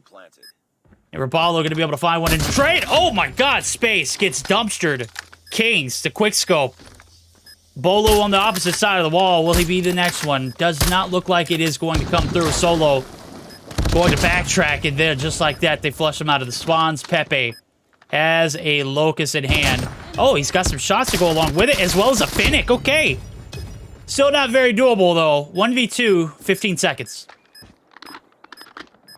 All right, well, not very doable, but we've seen Pepe in the past bring the heat, but time not in his favor. Only 8 seconds, had to find 2 kills and a defuse. That's going to be a Tribe round victory coming through. Again, I don't think that should realistically surprise anybody at this point. This Tribe roster, and not even just this Tribe roster, but the Tribe organization, and specifically centered with Bolu, have always been great at pulling together a strong team and making them work together, or, well, helping them work together. So, not at all shocked in this situation. And, man, was that a 15-second bomb plant we just saw come through? Yeah, that was. Oh my goodness. And I'll tell you, the utilities are on point. Bomb's going to go down. Bolo there to oversight. They're going to do the deed. Bolo's going to stick around as well as your bomb carrier in solo. They're going to look to hold it down effectively. Jez just doing whatever he can around the middle of the map. He's going to have some opponents coming up the staircase. Hello, there's no cookies up here, buddy. Just a Koshka, and you can take as many shots as you want. 2-0 lead, Tribe. Absolutely having their way with simplicity off the rip. And it just doesn't, I mean, there's strategies here for simplicity. They can't get onto the site. They can't prevent this bomb from going down over at A. And on top of that, they can't afford to stay alive for very long. Jez, 5 across 2. Solo gonna be, I mean, look at that push. Raph and Pepe combined for 2, though. And Solo not gonna be able to do any kind of damage on that one. Bomb is gonna be collected, though. And 0 map control here for Tribe. Simplicity starting to turn the Jets on early. Right, well, this is definitely a must-have position to be in if you are Simplicity. We've let a lot go. We got to find a way to be able to close things out. Right now, it is still very, very doable for the side of Tribe. We have a single-player advantage, so someone grabbing a twofer here could be huge, but the 1-for-1 trade going to be good out of Blur as he gets his first kill on the board. Bomb is in the hands of Space, so they do have that going for them right now. And obviously, Jez as well. You know, I feel a little bit bad. We had LoJack in chat earlier, and he really wanted to see some QQ9 use. And, well, here we have some of it coming through for Jez as his secondary. Well, Jez has picked it up off the body. Raph is the only man crazy enough to use the MP5, the QQ9, in this competitive scene. Blur right on the outskirts of the wall. He's on the backside of the CT tank. Gonna go ahead and get the push up. Waiting for the extension over on the flip side. Space finds his first. Jez good for the second. And they pounced on their prey. Wow. Pepe, the last hope. Can he do it? Finds one. Inside the cubby. Jez looking to play his life. No! He wants the gunny. The QQ9. There's nobody the better. And my man's has got 9. He's averaging 3 around, Chad. And he's putting this Simplicity team in his back pocket, folding them single-handedly. That was a big 2v3 clutch from Space and Jez. Well, Jez with 2, Space with 1. That one certainly did count, though. Oh, absolutely. And, you know, that keeps the team in a undefeated position so far for the Search and Destroy. Clutching that one up. They now lead 3-0. And maybe not 15 seconds this time, but another very, very quick plant as 23 seconds into the round. We get another really big closeout here for the members of Tribe, putting them in a big position. But First Blood is going to be Jez taken down. And I got to say, that is definitely a big one to pick for the side of Simplicity, making this round look a little bit more doable. Ooh, okay. Man, starting to fry him out. Oh, God. Solo's the last one alive. 1v2. They got to push inside the cubby if they want him. Pepe, what was that slow chow? Oh, my God. The 4-piece from Solo. And even when the team's down bad, they've got a bank of tricks that they have up their sleeves. And I did not anticipate that one. Surely Simplicity didn't either. And Simplicity are just down atrociously after what we just saw there. The clutch goes through for Solo. He's going to be able to open up with some kills of his own. The range of this thing is demon-like, and just like that, Blur is the last man standing. He's going to have to ace it against his former team. Rapallo says no hard feelings. Let me go ahead and slide on through with these boxing gloves. Give you a nice little 1-2 punch. 5 rounds in, 5 rounds locked and loaded. Simplicity, nowhere to be found. Destroy the objective. We got the bomb. Right, well, 5-0 lead for the side of Tribe, looking great for them, and they're doing it on the offense here as well, Verdict. Typically speaking, for your Search and Destroys, that is going to be the more difficult side to win on. So the fact that they're going up so strongly right now, well, it really just shows the prowess and dominance this team brings to the table again, especially looking at the likes of Solo and Jez, who have been tearing apart this search and destroy. So we'll be looking for some more action out of the rest of the team when we switch sides, because, man, the offense plays right into the aggressiveness that players like Jez and Solo bring to the table. 1-for-1 trade so far this round, but it looks like King's actually going to come through and get a little bit of an advantage for the team here. Not a huge one, but an advantage nonetheless. All right, they need everything they can get after that last round. I mean, Solo was a damn menace. Was that last round or was that a few rounds? I don't know, bro. I've been hit so hard after that one. I'm disgusted. 5-1 lead as we flip sides. We're going to need a damn lifeboat sent over to the House of Simplicity. They're going to need a bailout of some magnitude. Nonetheless, Tribe not taking it easy on them. Bolu opened it with the first blood. They're stacking this A side heavily. And there's something that you don't like about Search and Destroy on Standoff. It is a one-dimensional push. They do realize that, hey, there is a lot of traction over at that A site. They do drop Raph in the midst of all that action, too. So we'll see if they can get this bomb down over at B. Now, maybe bank on...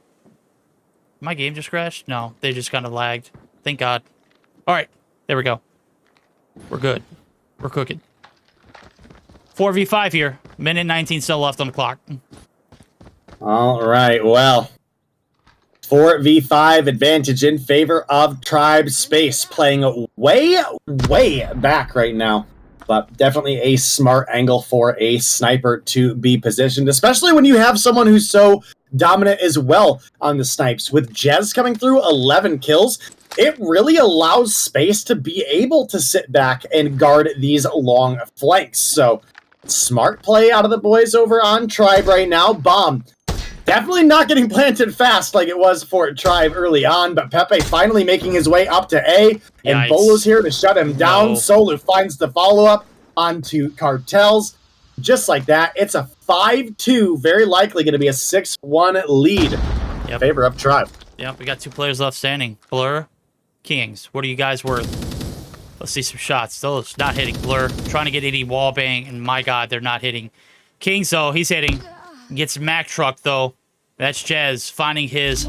Yeah, he's in double digit, man. He's getting his. We're on match point. This one. Looking like it might be over here. Bar a absolute miracle, as I mentioned it early. Simplicity definitely struggling with their identity in that hard point. That's their bread and butter. You don't have any consistency in the Search and Destroy. In the rounds that you did have one, you sold. Can you reel it back in? Kings. Gets pounced on. Solo, the 2-piece. That might be the dagger. That might be the one that breaks the camel's back. Blur gonna reel it back in as the 2-piece comes through, splitting between him and Cartels. It's not over with just yet, but still just one round away from this one being collapsed on. Bolo, Space, and Jez, the last 3, and with those kind of numbers up in the likes of Jez, you gotta stop and think. With him being alive, odds not any better on the left-hand side of our screen.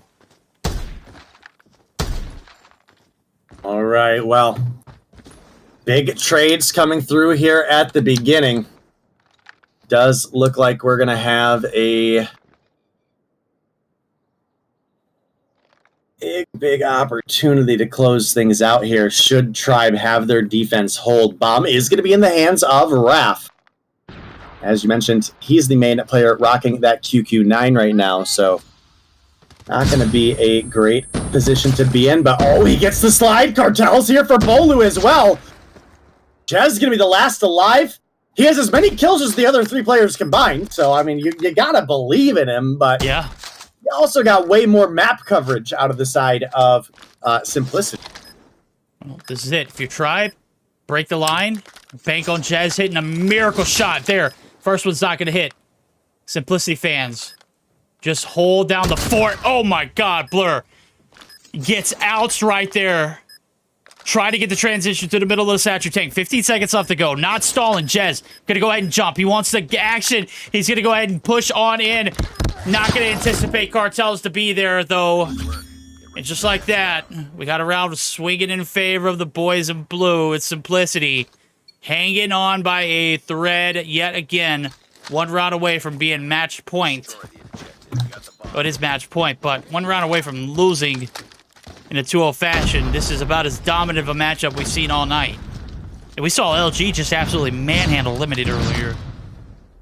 Just, I mean, have their way with man. I mean, but the games, though, were a little slower paced.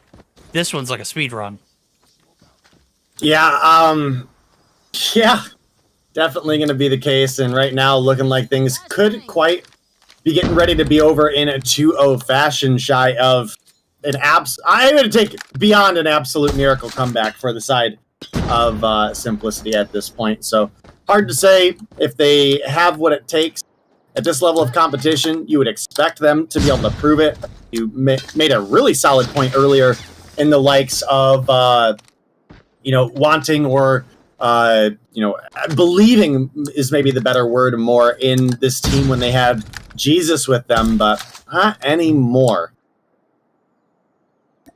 2 kills come through early on for the side of Simplicity here, and that could buy them another round, but I mean, how many rounds do we got to buy before we give up this last round? I mean, yeah, this is it. We've got overtime guaranteed at this. Overtime not happening. Bolo wants to fight, takes it. Pepe, the last hope. Dreams have sold. Arena's packed. They want to see Simplicity perform. Solo, he just wants the night to be over. He's in Delhi. He's making him a sandwich with the finest of finest meats in here, man. Let me tell you. He's got a couple of cold ones to go along with it. That's right. That hopper ain't just a shot that'll make you hop. That is certainly filled with some words? That's right. Shotgun shots, but God! Whoa! Pepe! Gets plastered. 1 too many sandwich bites. The Finnick. Slicing him up himself. Okay, Dally wasn't the play. Butcher came into town, said he didn't like what he saw. We said it. There ain't enough miracles left in the world for this Simplicity roster to win. And surely, they have been hanging on, white-knuckling this search and destroy. Kings and Blur opening up with the first bloods. We got some life out of Simplicity. Finally, pulse check in. They are certainly still alive. All right, and they're starting to bring things back a little bit. They have another player advantage here, which is, really pretty solid for them. But that's going to be quickly answered back by Raballo, player that chat has spent plenty of time bashing for absolutely no reason at all. So,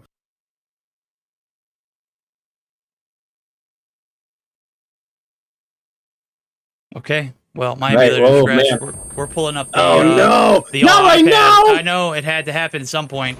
We got the good old iPad, though. That's quite all right. iPads don't belong in competitive, right? Well, I mean, if I didn't have the iPad, you guys wouldn't be watching right now, right?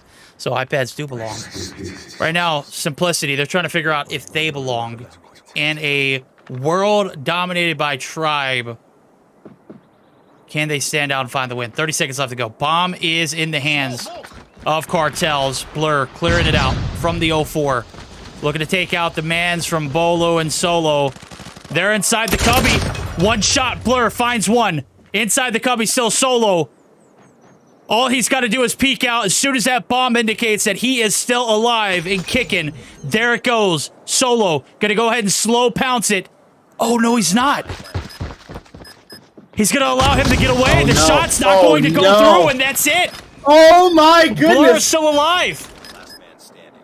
Blur's still alive, but you got an R90 coming for you, and we know how the range of this thing has worked lately. Oh, my God, he lost. Goodness. There's no way. I blame Solo right there, bro. The indecisiveness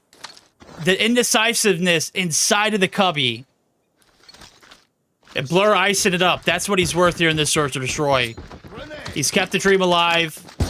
The 1v2 pans out perfectly for him. Bomb, though, not picked up this round. We got the emulator back up and running, chat. We didn't miss any of that action. All right, well, inching closer to overtime potential for the side of Simplicity here. Do have first blood in favor of Tribe this round, though, and that that could definitely ramp up the difficulty. And well, with Jez taking down Pepe, that is look at Raph absolute too. Raph's stuck, bro. He's on an island. Space knows what's going on. Oh yeah, Jez gonna get the credit. Well, I think that might be it. I think we're out of Miracle Juice. Okay, what? What did Solo? Did he just like stick himself with a nade? How the hell does that happen? Look at him. He's got know. rigor mortis. I mean, it had to be with his own grenade, I'm right? He's not shocked. like he's not near a car or anything that could have exploded and killed him that he damaged, but Okay. Is it over with still? I mean, if you needed some Miracle Juice, that might have been what you needed. Hey, let me know what kind of bad juju we got going on here. What the hell is going on? What, how, and why? We'll ask the questions later. Right now, they've got to make a miracle still work. They got to execute. Jazz looking for in the middle of the map. They ain't there. 25 seconds. They got to make a move. Motion to the front. Jez up top. Blur down low. Jez simply better.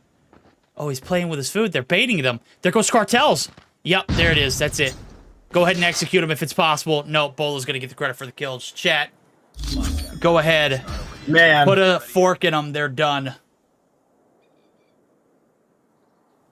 All right, well, a little sad for Simplicity. It looked like they might have been on a comeback spree there, but not going to be the case. The miracles only last so long, and the 7-4 victory is going to come through for the side of Tribe.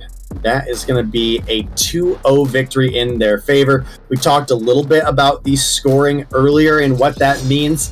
What that means for you guys is Tribe have now put themselves in first place, and Simplicity not picking up any points have dropped from 3rd to 5th today as well. That's painful.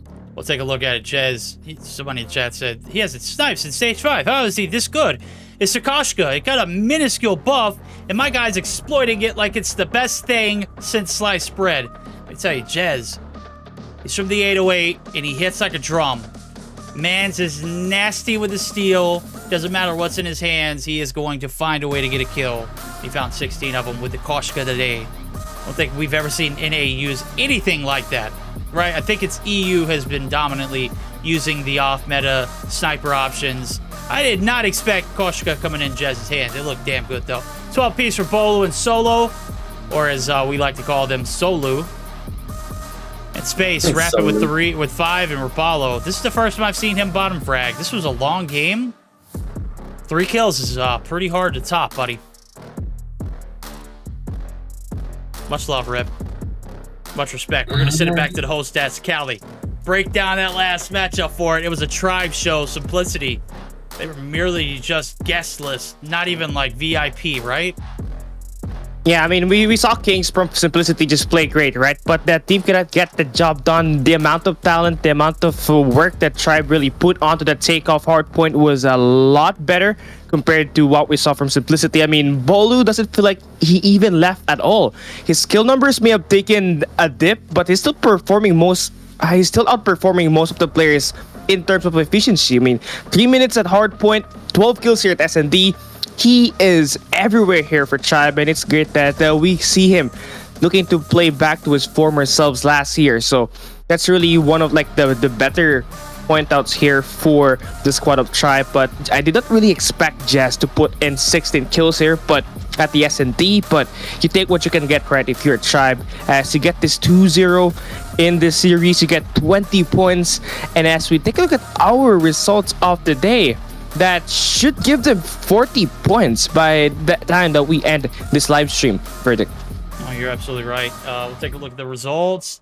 Look pretty astounding. 2-0 sweep for Devious. Dice not really looking good. 6 Kings, a 2-1 win over ARP. Man, they just have their number. And then on the backs of a DQ, Washi, you know, we don't have to say anything further. 2-1 victory for LG. Tribe. Wasn't quite a speed run, but it was the closest thing to it. Nearly fumbled the bag in the search to destroy. Leads us to our standings. We'll take a look at that. 40 points. The best team in the West right now to beat is Tribe Gaming. Without a shadow of a doubt, they have... I mean, it was an improvement overnight. This team put in a lot of work, but that recent addition of Rabalo certainly hitting pretty proper, right? Yeah, and I have to agree with that as well, knowing that this guy has been pretty consistent as they play the respawns. And I believe the last time they played the match, which I believe was up against Devious, this guy scored 40 plus kills in hardpoint takeoff, and he was the MVP. And the same thing exactly happened here up against Simplicity. So having a consistent player that can provide you a lot of frags at the respawns is definitely gonna help your team a lot. And we saw a lot of action here today. What really spiked your attention here? Is it like the Simplicity match, or was it the match that we saw between ARP and Six Kings? I got to go with ARP and Six Kings. I was really wanting more out of Simplicity for the Tribe matchup, and unfortunately they just weren't able to bring that to fruition. And it's a little unfortunate, but hey, sometimes that is just the case of what happens. So Tribe, like we said, they're going to put themselves into a first place position, but it doesn't mean it's the end of the run for Simplicity. They may have fallen down to 5th place, but it's